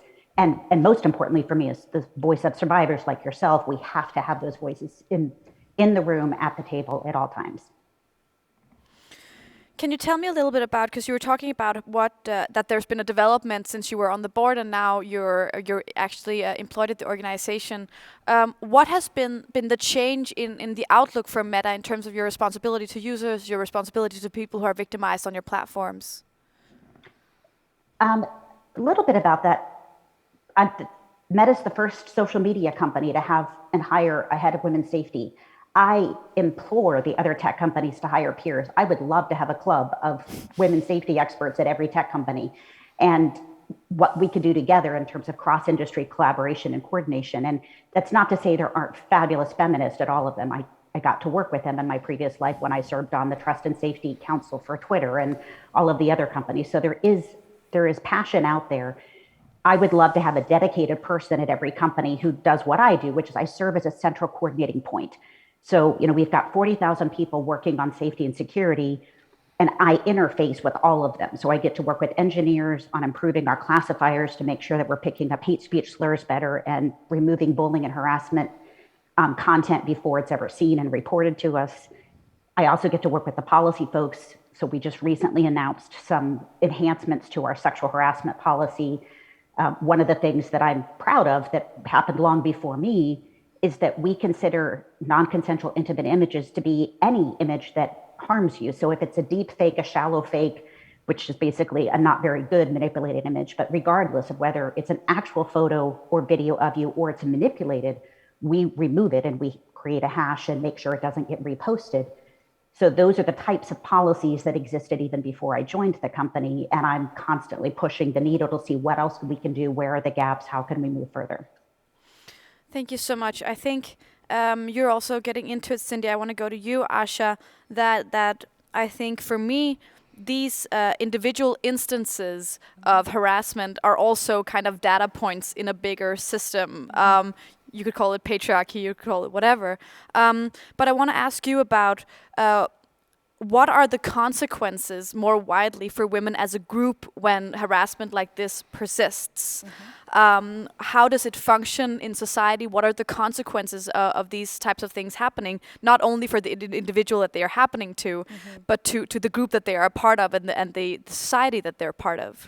So I think it's a good point to look at it from that collective perspective, because then you can understand, again, this holistic need to look at it from an institutional level, political level, bringing in the platforms on their due diligence obligations and how they can be improved, and the different stakeholders, researchers and academics who can come into it. And looking at the impact, I would use an example of gender disinformation, which CDT did a research on not too long ago, and we're continuing to expand this work in the European sphere. And it was very clear that we could see the intersection between gender disinformation and online gender-based violence. We saw them as part of each other. And we saw that gender disinformation, of course, was just reiterating biases based on patriarchal norms that existed in the first place. But to come to the aspect on the impact, looking at how that example of gender disinformation has impacted on young women's engagement, for example, in politics. So I was seeing in my work only about a year or two ago the kind of decrease in political engagement or political engagement from young women. Again, there were reports showing that young women were more hesitant to engage online. There were less young women joining political parties, for example. We've had testimonies and concrete evidence of, say, women MEPs from the previous term having left and not stood again, citing gender disinformation and online gender-based violence as one of the reasons that they decided to leave the political sphere in the first place. So this then ties into parity democracy and our progress towards parity democracies. So when you look at it in a holistic perspective, that's when you can see this is having an impact on how people can engage with their democracies or civic space. It's having an impact on women's rights activists, for example, whether they want to stay continued in the sphere that they're in. So I just wanted to kind of pull from that example and explain very quickly, because I know it's a new concept and gender disinformation is something that maybe we here are a bit more familiar with. But to show that it has direct impacts on people's lives. It goes beyond, of course, the horrible experiences many people will have in terms of the individual level. But when you look at it into the interconnectedness, you can see actually we're talking about our social fabric. We're talking about cultural aspects and values that we hold quite high, and the impact that it's having on those and people's sense of feeling safe to engage in those different areas. Gender disinformation, even though I'm in this space, is kind of a word I heard for the first time maybe 6-8 months ago. And I think usually when people hear about women opting out of the political space or out of activism, they think very concretely of rape threats and death threats, extremely violent language. But it seems to me that gender disinformation is a much broader term. It encapsulates different types of discomfort, and can you explain a little bit more what you mean when you say gender disinformation? Yeah, it can come in various forms, and I think you touched on some of the forms there, but it really what it does is it reiterates messages that women are just not apt for the political sphere. So it could be, information, again, it's often sexualized, such gender disinformation. So again, we see, images or text, and it's simply not true. And we're talking about disinformation and misinformation as well. So something that could be misconstrued. So it's really looking at, and I'll look at one concrete example of what happened in Germany recently in the recent elections, so the federal elections, and the Green candidate standing, and the sheer amount of disinformation that we saw that was targeted towards the primary female candidates, how it took on a sexualized nature, and how fast it was spreading as well. This was another aspect in terms of how it was a coordinated effort in terms of this. So it can range from things just questioning someone's ability to be able to engage in the political sphere, whether they are competent to be a political actor, to the more kind of violent, sexualized imagery that you were referring to, again, and what Cindy was referring to, just to kind of discredit women and have them in a place where they are now, rather than focused on the policy issues that they may be engaging in as a politician, to having to debate and debunk these cases of misinformation or disinformation about them. So it really is about taking them out of the game. It's about removing them as a potential, and removing the issues and lessening the issues that they may be focusing on. A huge distraction from your work in a way. Christian, you had a comment? Yeah, basically, yeah, that is exactly what we're seeing everywhere else. Like, we have some very good data from Denmark, from Institute for Human Rights, from an analytics company called Analyse, some of the stuff that I've also been doing, that broadly, men, especially young men, are more often the target of online harassment than women, but it is sporadic, like it is decentralized, it's not coordinated, and most researchers agree that that number is only pumped up because men engage in what is called risk-filled online environments, meaning computer games. Right. So like that is the brunt of the litter of the harassment young men receive. And if they do receive hateful messages or harassment, anything on broad social media, be it Facebook, Twitter, Instagram, and so on, it is usually about what they did or what they said. Whereas we know that women are most often targeted for who they are or what they are. Their sexuality, their looks, their age, their lack of any of the above. And we do know, like from international and Nordic research, that the more you're targeted and the smaller a demographic you adhere to, the more likely you are to disengage from the debate. And if we actively allow this pushing out, I think you called it, from online spaces, from the digital debate, then we don't have a democracy, because then it's not representative. So like all of these misogynist, anti-feminists, anti-woke, whatever you want to call it, movements are not protecting anything. They are in fact like attacking democracy as we know it, or as we would love to know it. This is really interesting because oftentimes when there's an article in a newspaper about harassment of women, there'll be an image of like this loner guy with like a big black hoodie on, sitting on his computer. There's like this lone wolf idea. Yeah. But it seems in what you're both explaining that this is much more kind of a social act, or like a coordinated at least. Can you tell me a little bit about what role does misogyny play in connecting men with each other? Because it seems like almost like a bonding experience. Yeah, it is. It is. I agree. Misogyny is, outside of all the things that we're talking about today, misogyny is also very effective. Like, misogyny works. It's like, if you want to Americanize it, you could call it bro dude culture or locker room culture, but this whole idea. And I usually explain it by saying, like, there's a social adherence scarcity, especially for young men. It's super hard to find somewhere to belong, having a masculine root. There are very few places to go to be a man. Sure, you can go be a football player or a boxer or something, but go somewhere and just do manly stuff, which kind of happens because especially young men, supported by older, supported by like the history, what's inherited, will make the idea of man very, very small, so that when you finally get to be invited into the club of men, manly men, then it's very exclusive, and you really want to be part of this, because if I'm not a man, then who am I? So you're gonna do violence onto yourself, make away with parts of your identity, make away with parts of your ideology, just to be part of this very small, exclusive club. And one way of also doing that is to prove loudly and clearly that you're definitely not part of this club, the feminine club, the female club, the feminist woke club. So like, either by targeting a very small, very exclusive manly men club, or by pushing away to women, feminism, what is seen in these groups as the opposition, you make it heard that I belong to the club, I'm part of the tribe, I do violence in the name of us. And sure, sometimes it's casual, sometimes it's like the 5 beer in, guys, bitches, am I right? And sometimes it's very overt violence, be it digital or be it physical violence. Like, they both serve the same purpose, to prove that you are, in fact, one of the guys.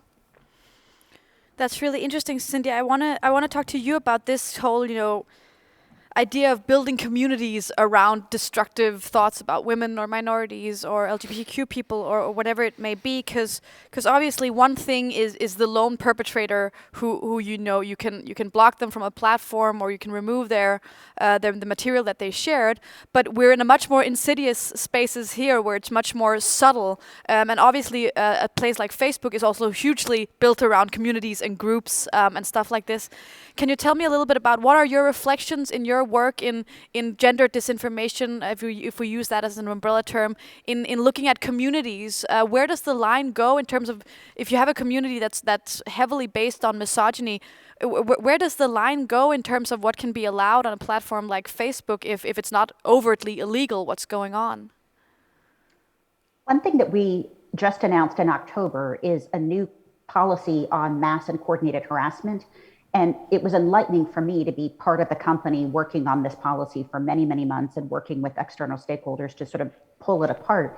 And one of the challenges is the computer signal of mass and coordinated harassment can also look like an activism, like the Me Too movement is a viral movement of a lot of coordinated conversations.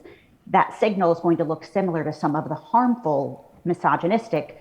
And so this new policy really gets at not only coordinated harassment, but mass harassment. So sometimes it's going to be coordinated by a state entity or coordinated by an extremist group.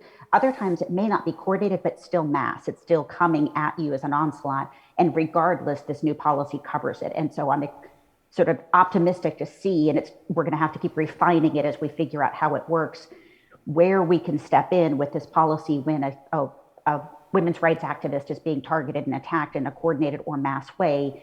What can we do to combat that using this new policy? Another policy change is we're absolutely taking down pages and groups that are dedicated specifically to sexualizing another person. There's just no need for that. Like, we want our platforms to be a place for people to connect and share, and then there's a line. And so we're doing more to address those types of things. And one of my goals is to work with all sorts of groups, but researchers, the Men Engage Alliance, MAN, based in Sweden. We just had a conversation in November during the 16 Days of Activism. But how can we use the learnings of the Men Against Sexism organizations that have been doing conversations in ballrooms and in pubs and on street corners and with their friends for years to try to change culture? How can we take that research and those learnings and move them into the online space? How can we engage more and use that evidence-based practice, those lessons learned, to combat sexism? As Sophie mentioned earlier, people just need to call it out. This is not okay. It's not okay to say that. It's not okay to do that. And what works? And does it work in Instagram comments? Does it work in the metaverse? And how do we tailor all of our activism work? And then how can I, in my role, lift up the work of these nonprofits and academic researchers and amplify their messages, use the power of the platforms to try to change the inherent culture? Because we have to end violence offline to be able to also end it online. It's not going to go away if we only attack it online. Yeah, because Asha, I want to get to, because this also seems like a kind of double-edged sword. So we have Christian talking about loads of men feeling disaffected in a way, feeling kind of left out of mainstream society. They're not living up to certain masculine norms maybe, and then outwardly reacting. And then we're reacting by excluding them further from these mainstream platforms. Are we also, how do we straddle the line of engaging these people in a constructive way, but also, setting a limit to destructive behavior? It seems extremely difficult. So I would, first of all, +1 to having more Cindys in the world, simply because she touched upon an element there that I wanted to go into around the kind of limitations of automated content moderation in these specific issues, because it's so necessary to recognize the limitations that there are there and why you need this kind of understanding and these kind of conversations to feed into that. But you are touching upon a point about the cyclical nature, and I think this is so important for us to be driving the conversations even further upon. Great. Hi, good morning. So to think about it in this way, if you take the broader issue of disinformation, right? So we're looking at a context in which folks are having increased mistrust, and then they're more likely to engage with disinformation content, but then that disinformation content is feeding into the mistrust. If you look at this in the context of misogyny and what's happening in the space, for me, as I have analysed, it's the exact same thing in terms of this cyclical nature. So it goes back to what you were talking about in terms of the chicken and the egg, but then going through this. So really we need to think about this in terms of how the spaces are used, how to maximise on creating safe, democratic, free online civic spaces that people feel not only safe to use, but there's elements of, say, digital citizenship behind it. Going back to the point on the first panel around education, and having a much deeper understanding of how misogyny manifests. Because I think you've touched on a really important point in terms of the perspective of I'm not a misogynist, therefore I'm not doing misogynistic acts. And there's a very famous image that comes to mind about the hierarchy of misogyny in terms of how it actually manifests. And I've said this for many, many years. Patriarchy impacts us on us all negatively. Every single one of us, whether you're a man, woman, it negatively impacts us all. So understanding how it manifests in those different ways is one, I think, a baseline. Two, recognizing that bringing it down, like I'd like to do by Christmas, as I do every year, means that we can address these different kind of chambers and cyclical natures in a way to make folks understand that this is about our collective good, our collective positivity. It's not one group having to be positioned against another. Feminism works to help you as well. It's about being able to have those conversations and for folks to be able to benefit from all of their fundamental rights in those spaces in the best possible way, so that women can experience their free expression and not have to be discriminated against, where folks don't feel like their spaces are being encroached upon by other movements. So it's, I think, one, having that elemental fundamental understanding is so important in terms of how misogyny can manifest, recognizing that it's still very much here, but that we are making steps forward. The Me Too movement opened up a lot of doors for a lot of conversations and a lot of questions and for progress. And three, to think about everybody needs to be at the table to be having these conversations and how we move forward. I really want to ask you about this digital citizenship concept, because I remember when I was a victim of this back in 2011, one of my kind of dominant feelings was that people understood that what had happened to me was, in Denmark, it was illegal. It was many people, not all, many people thought it was wrong, but the rights that I would have in a physical space were just not present in the digital space. And it seems to me that that's also how a lot of people who are getting kicked off platforms feel. That they feel, I have freedom of speech in the real world. Why don't I have this on a platform? So when you say digital citizenship, how is that different from the way that we're using the internet now, where we have commercial platforms, for example? I think it's part of it, because of course, free expression and the debate in terms of online intermediary liability, these are fundamental conversations that we're having right now at the European level with, say, the Digital Services Act, for example. But it's part of it. So the European Union has kind of this strategy that includes, say, digital education, but it's also about making sure that the rights that we already have, we get to experience those in the online space as well.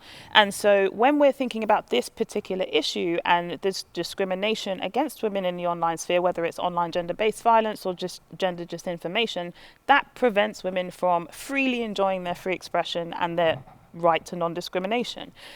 So we need to think about it in terms of different pillars coming under a similar structure to feed into the improvement of the digital ecosystem as a whole. So thinking about how do we engage with girls and boys about the online space and what we need to be aware of and how to best use a fantastic resource that we have, because I really need to reiterate how strongly we need spaces like this in order to kind of come together, especially in shrinking civil society spaces. But then also for our legislators as well, I think there's education needed there too, in terms of recognizing the limitations of saying, hey, we just want to have you guys do automated solutions, you can figure it out, you know exactly what you're doing. There's limitations to that too. The education goes multiple ways. So this idea of digital citizenship is beyond just saying how do we engage in line, how do we use an online space, and what can we use it for, to how do we recognize that this is actually part of our cultural and societal structures. We want to make sure it's safe and okay for everybody, just like we want to make sure it is for when folks are walking around and living their daily lives. I want to go to you, Christian, because as Asha is saying, there has been built, tremendous infrastructure, digital infrastructure within the past 10 to 15 years at an unfathomable speed. But the people who have been building this infrastructure have also been primarily men. And obviously, you talk about a lot of the more, dark web spaces, Chan sites, stuff like that. But if we're honest, this is also an issue at billion-dollar companies like Activision Blizzard, like Uber. What is up with tech and women? Because it seems that this is not only an issue in terms of the user, but also an engineer and building issue. What's going on? Why are there no women on the internet or building it? Well, I guess that's the point. Like, there's not a lot going on. Internet and tech has become a billions of dollars industry seemingly overnight. And I think what I've experienced when I've been working with gaming companies primarily is this attitude of why change it? Obviously it works, aggressively pointing at bank account. And sure, like some women, like right now I'm paraphrasing, but sure, some women might not like the product that we built, but enough people apparently do. So I think there's this there's not a financial incentive to do anything. And if we're honest, economics and financial prowess is kind of what drives this ship. Bettering the world, or I think at some point there was a tech company saying like, don't do evil, don't be evil. They kind of made away with that when they saw like how much money there was in being evil, or at least not being good. Like there is very little incentive to do it. We have reached a technological threshold where companies like Facebook, Google, Twitter are necessary. You said it to begin with. You can't be a politician today. You can't be an activist today and not be on Facebook, Twitter, Instagram. Like, if you want to have a voice, that is where you're going to have, like, we don't do beer box activism anymore. You make a live stream on Facebook. And before we change the way these systems are built, that is not, like, that is going to be a problem that we keep on having. I think, Cindy, this is too perfect to not serve to you this next question, because obviously you are a part of one of these huge new platforms that have just grown exponentially in importance and in user base, and you're sitting as a head of women's safety. I want to ask you, from your point of view, is there a conflict oftentimes with what you ask for and profits? Or is there always a perfect alignment of business practices and ethical practices or human rights practices? And how do you straddle that divide? Sorry about that. I was calling for Ben to engage in the work. My male cat came running. So he's been sitting here as part of this conversation. But on a serious note, one thing on the diversity of the workforce, like I'm one of the women in tech and we need more women in tech. Facebook created a goal where they wanted at least 50% of their workforce to be made up of women and other underrepresented communities. So people of color, veterans, people with disabilities, and we're at 45.6% in the US. So we're making progress, but it needs to be far greater. And like, it only, Asha and I have been at many, many conferences of the tech world. I actually been working with CDT since 2002. And those rooms are filling up with women. It's getting better, but we're not there yet. And I am seeing more and more women involved in tech policy. So we're definitely upping our numbers in those spaces. In terms of your profit question, there's a myth out there that we actually want conflict and ugliness to happen on our platforms because it helps us and people engage more. Our numbers, our research shows that's the opposite. People leave platforms, they leave online spaces when it's uncomfortable, when there's harm happening, when there's conflict. So we've got tons of us like me working to figure out how do we drive down that content. And when it violates community standards, to remove it. And if it doesn't quite violate the community standard, can we at least demote it? Because one of the challenges, and I think everybody on this panel can agree that people know how to walk the line. They figure out where the law is. We saw this all the time in domestic violence. In my previous life, you would see abusers know exactly what they could get away with before they would be arrested. And so they would just stay on the line of the harassment piece to make sure they weren't held accountable. And so as a company, we have to figure out how do we deal with the blatant violations, and then how do we deal with those sort of subtle borderline pieces of content and harms. I want to ask you, Asha, because you briefly touched upon the DSA, and I want to delve a little bit into policy and regulation and how policy and regulation interacts with culture. So obviously, Meta is a hugely powerful player, not only in the business world, but politically as well and democratically as well. It has a huge impact. If you change the algorithm, you change the way that people communicate. Suddenly, it was video. You know, I think we all recognize these shifts that happens that are so impactful for all of us in the way we communicate. And right now, I know that there's a lot going on in Brussels with platform regulation. Just a little bit. Can you tell us a little bit about, as survivors, as maybe perpetrators, and as platforms, what's happening right now with the update to the DSA, and how is it going to change the way we use the web in Europe? So the DSA is going to fundamentally change everything when it comes to Digital Services Act. Digital Services Act is going to fundamentally change everything because it's an update to the e-commerce directive. I promise that's the last I'm going to refer to little directives. But this is a directive that's 20 years old.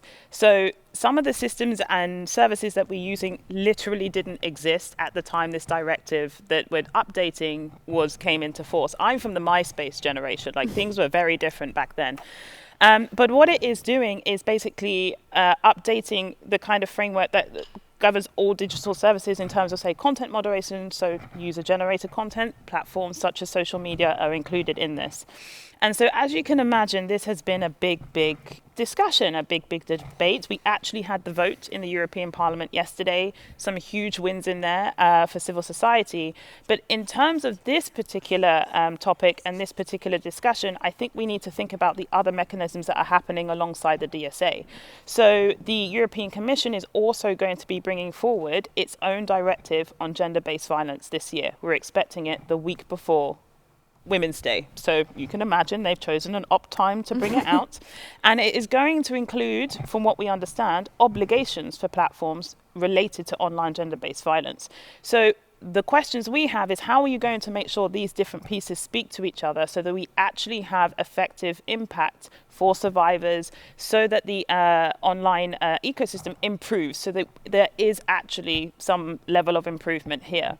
But the DSA has also brought up specific conversations around this particular issues. There have been amendments put forward around this particular issue, and it has sparked some really, in-depth and necessary and nuanced conversations about how we need to address this from a technical perspective, right? What do we do when we have these situations on these platforms, and what are the mechanisms that we need to put into place?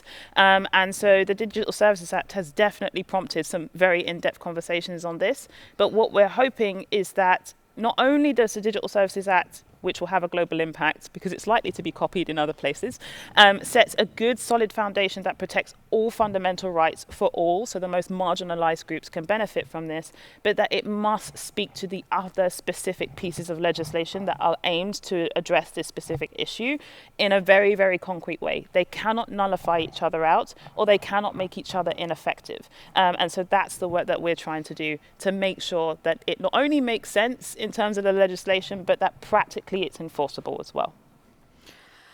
Before we go to audience questions, because there are loads here, I want to ask you, Cindy. I'm guessing that at Meta you're following the DSA debates and what's going on around that very closely.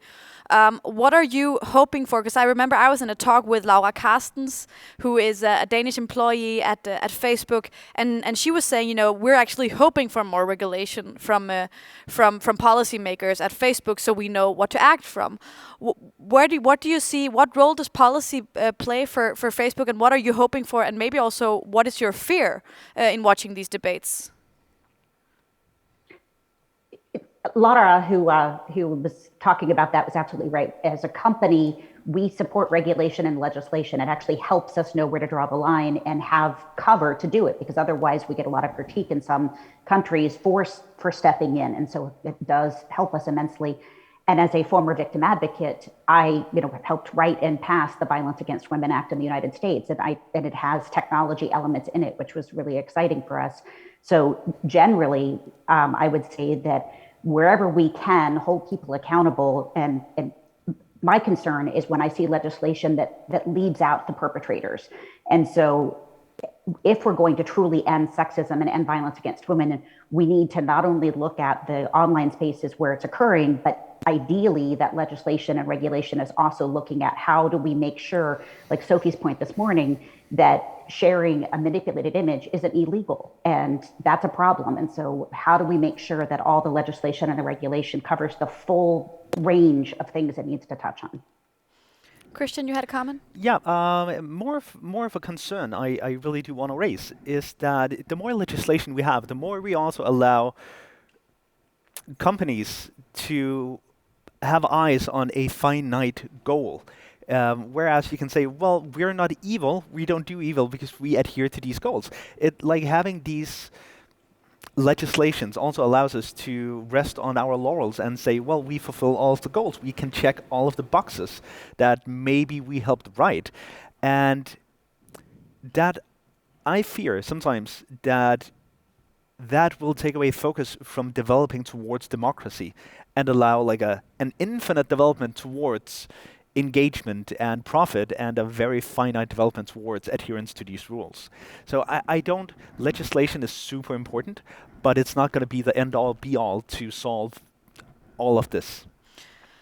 I'm guessing Brussels not a lobbying free space, I can imagine. What are your thoughts on Christian's intervention? So I want to alleviate some of your concerns there to let you know how hard civil society is working in Brussels to address the question that you're talking about, because the Digital Services Act itself, to explain it in as simple as I can, has these kind of two aims, and we're focused on these two aims. So what's concretely illegal? What do platforms, what's the line for them? What do they need to do? Where does their liability stand?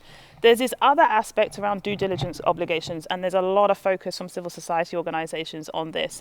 The previous panels were talking about incentives and what needs to be there in order to improve this. And so we are pushing as hard as possible, there's many of us running around doing this, for platforms to improve their due diligence obligations from a human rights perspective. So looking to the international human rights framework, what already exists.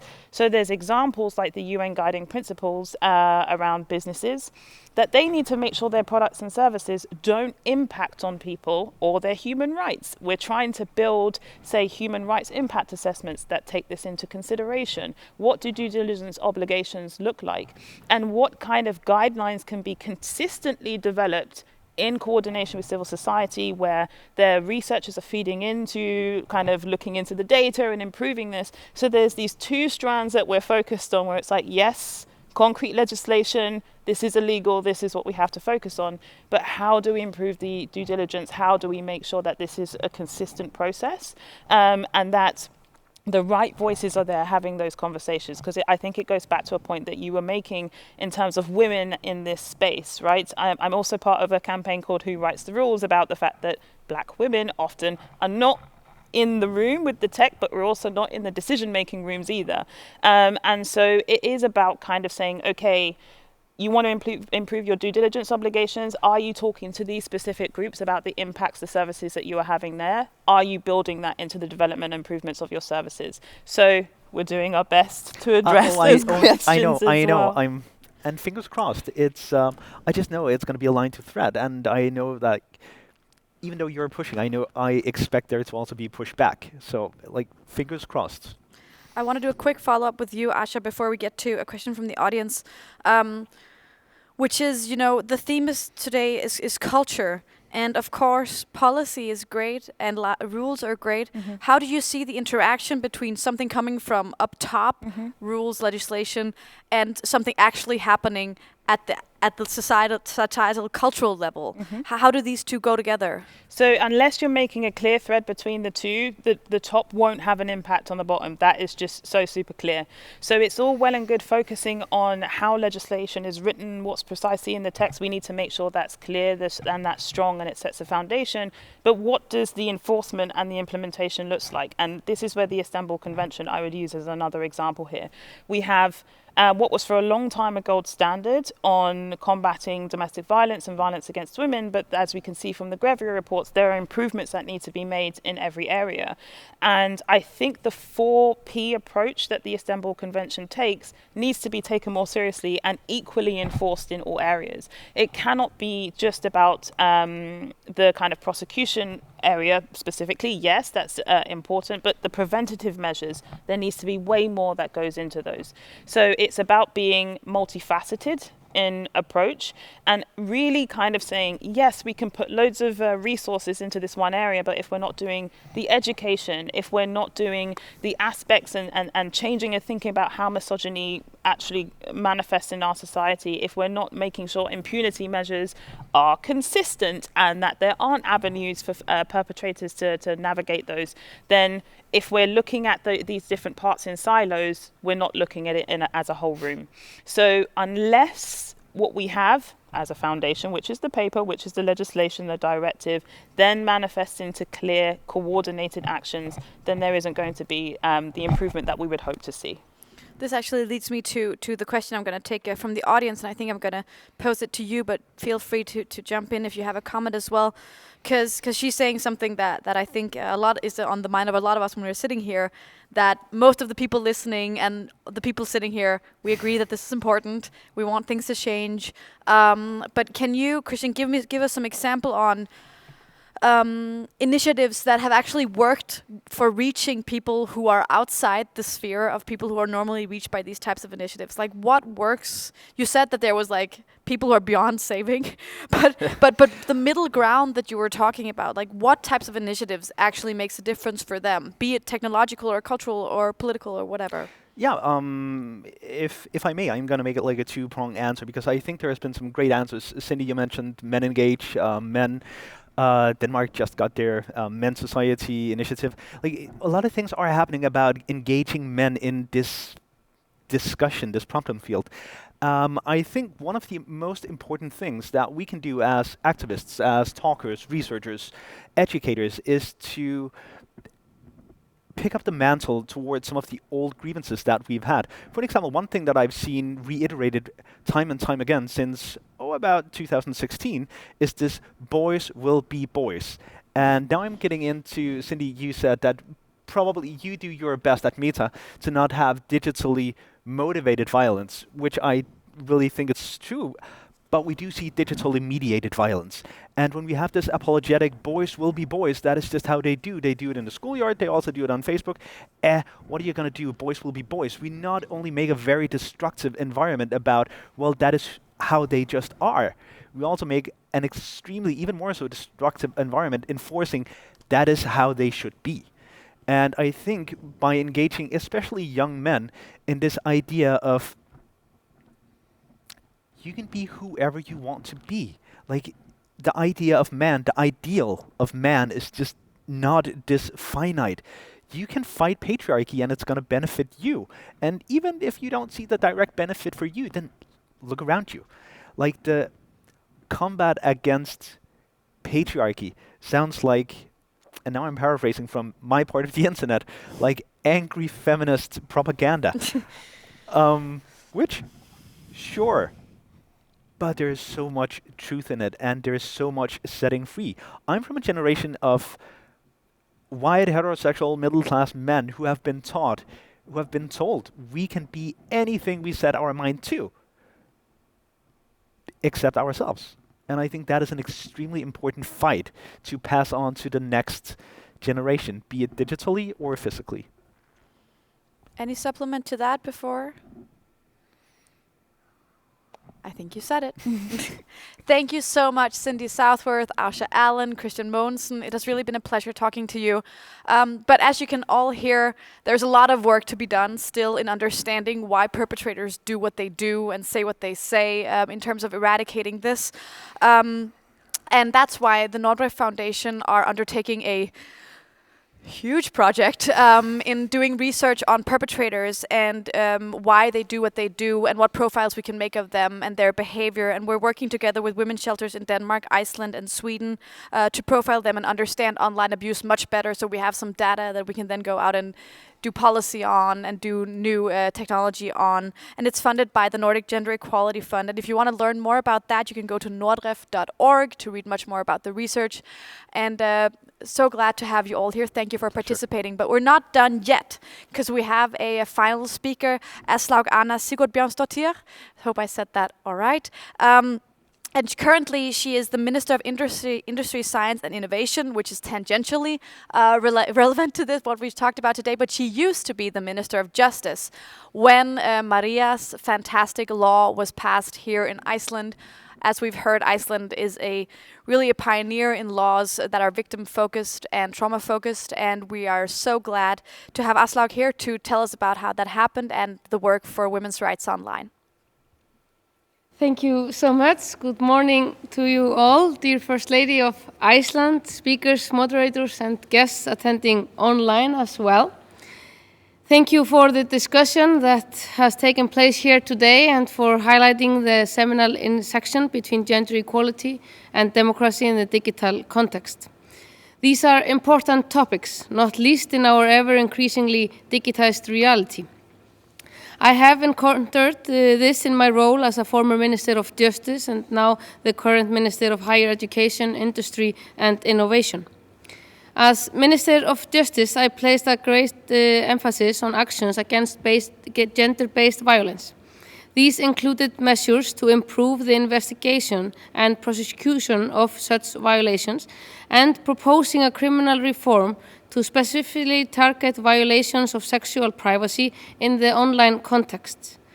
The proposal was enacted into law in February 2021, securing a comprehensive protection of sexual privacy under the Icelandic General Penal Code.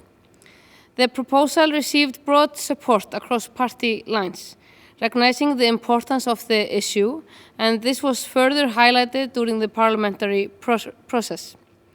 I'm certain that victim-centric approach of the reform played a part in uniting different stakeholders in support for the legislation, as well as its grounding in recognizing harms rather than focusing on the perpetration intent, taking into account the range of manifestation in play.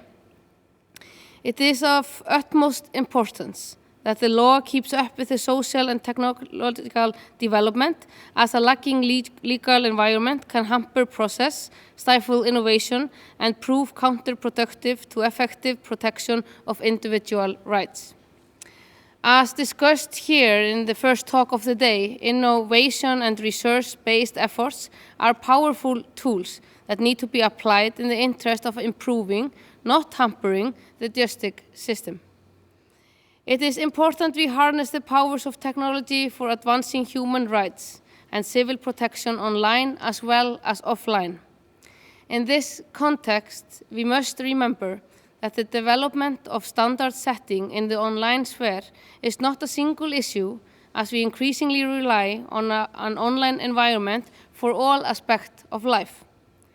Data, statistics, and research output can be very helpful in mapping out issues that call for responses, as well as underpinning effective measures and actions against gender-based violence. During my time in the Ministry of Justice, such projects were rolled out that are still being developed by or in cooperation with the Icelandic police. I would like to mention two of these here, as both utilize technology to improve victims' access to the judicial system. The first is the online service portal for victims of sexual violations. After development and successful user tests, the portal has now been launched by the Reykjavik Metropolitan Police, allowing victims of sexual violence direct, remote, and digital access to the process and development of their own case. This means that victims can monitor when the case moves between stages in the criminal justice system, easing some of the uncertainties that victims have described as a difficult part of seeking justice through the criminal justice system. The other is a research project from Reykjavik University, relying on virtual reality to make the process for a sexual abuse victim less daunting.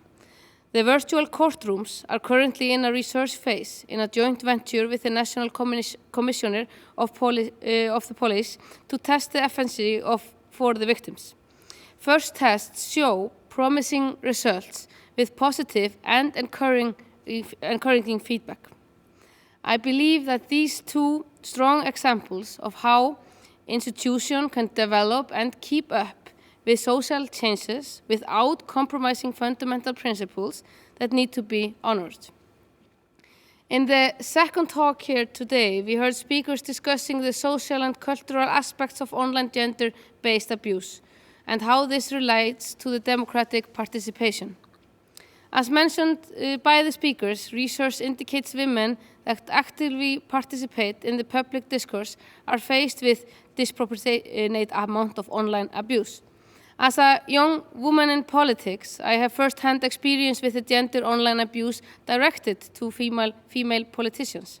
This can be a challenge, but we must ensure that women of all ages, ethnicities, political stance, and similar diversities are willing and able to take an active part in our democratic discourse. This is not only important from the gendered perspective, but from a democratic perspective, as we need a range of voices and opinions in order to maintain a healthy democratic tradition that we are so proud of here in the Nordic region. In the last year, we have seen a rise in digital forms of sexual violations in Iceland, both child sexual abuse material and violations of sexual privacy. There has been a sharp increase in violations against children, with over 60% of reported victims of sexual abuse cases in Iceland under the age of 18. The cause is unclear. It could be that recent legal amendment has sparked discussion and raised awareness. It may be that the shift in social interactions from the physical to the digital in relation to the COVID-19 restrictions, and it could be caused by something else altogether. What we do know is that this has to be countered. Myself and the Minister of Education and Children tasked the National Commissioner for Police with a range of measures to respond to increased digital violation against children. This has included a targeted awareness-raising campaign among Icelandic teenagers to raise the issue of consent in both sexual and digital context. This has meant that community police officers have visited nearly 1,500 students now across the country to educate them about the issue. This has then been followed up with targeted ad campaigns on social media platforms that are popular with young people. Further, the National Anti-Violence website, 112.is, has been updated with a range of resources and information for victims and perpetrators of sexual violence. As indicated by the speaker, online abuse is often translation of offline abuse and needs to be countered with a range of means. Education and awareness raising are keys in the combating online abuse, but it is also important we uphold and promote gender equality in any form, as that is the pretext for people of all genders to research the potential. I would like to take this opportunity to thank you for the invitation. The discussion today have highlighted the structural and cultural issues aligned with the gender equality and protecting sexual privacy in the online context, and I hope that the insightful presentation we have heard here today will continue to echo in our continued work towards an equal and democratic online square. Thank you so much. Aslaug Arnan Sigurdsbjørnsdóttir.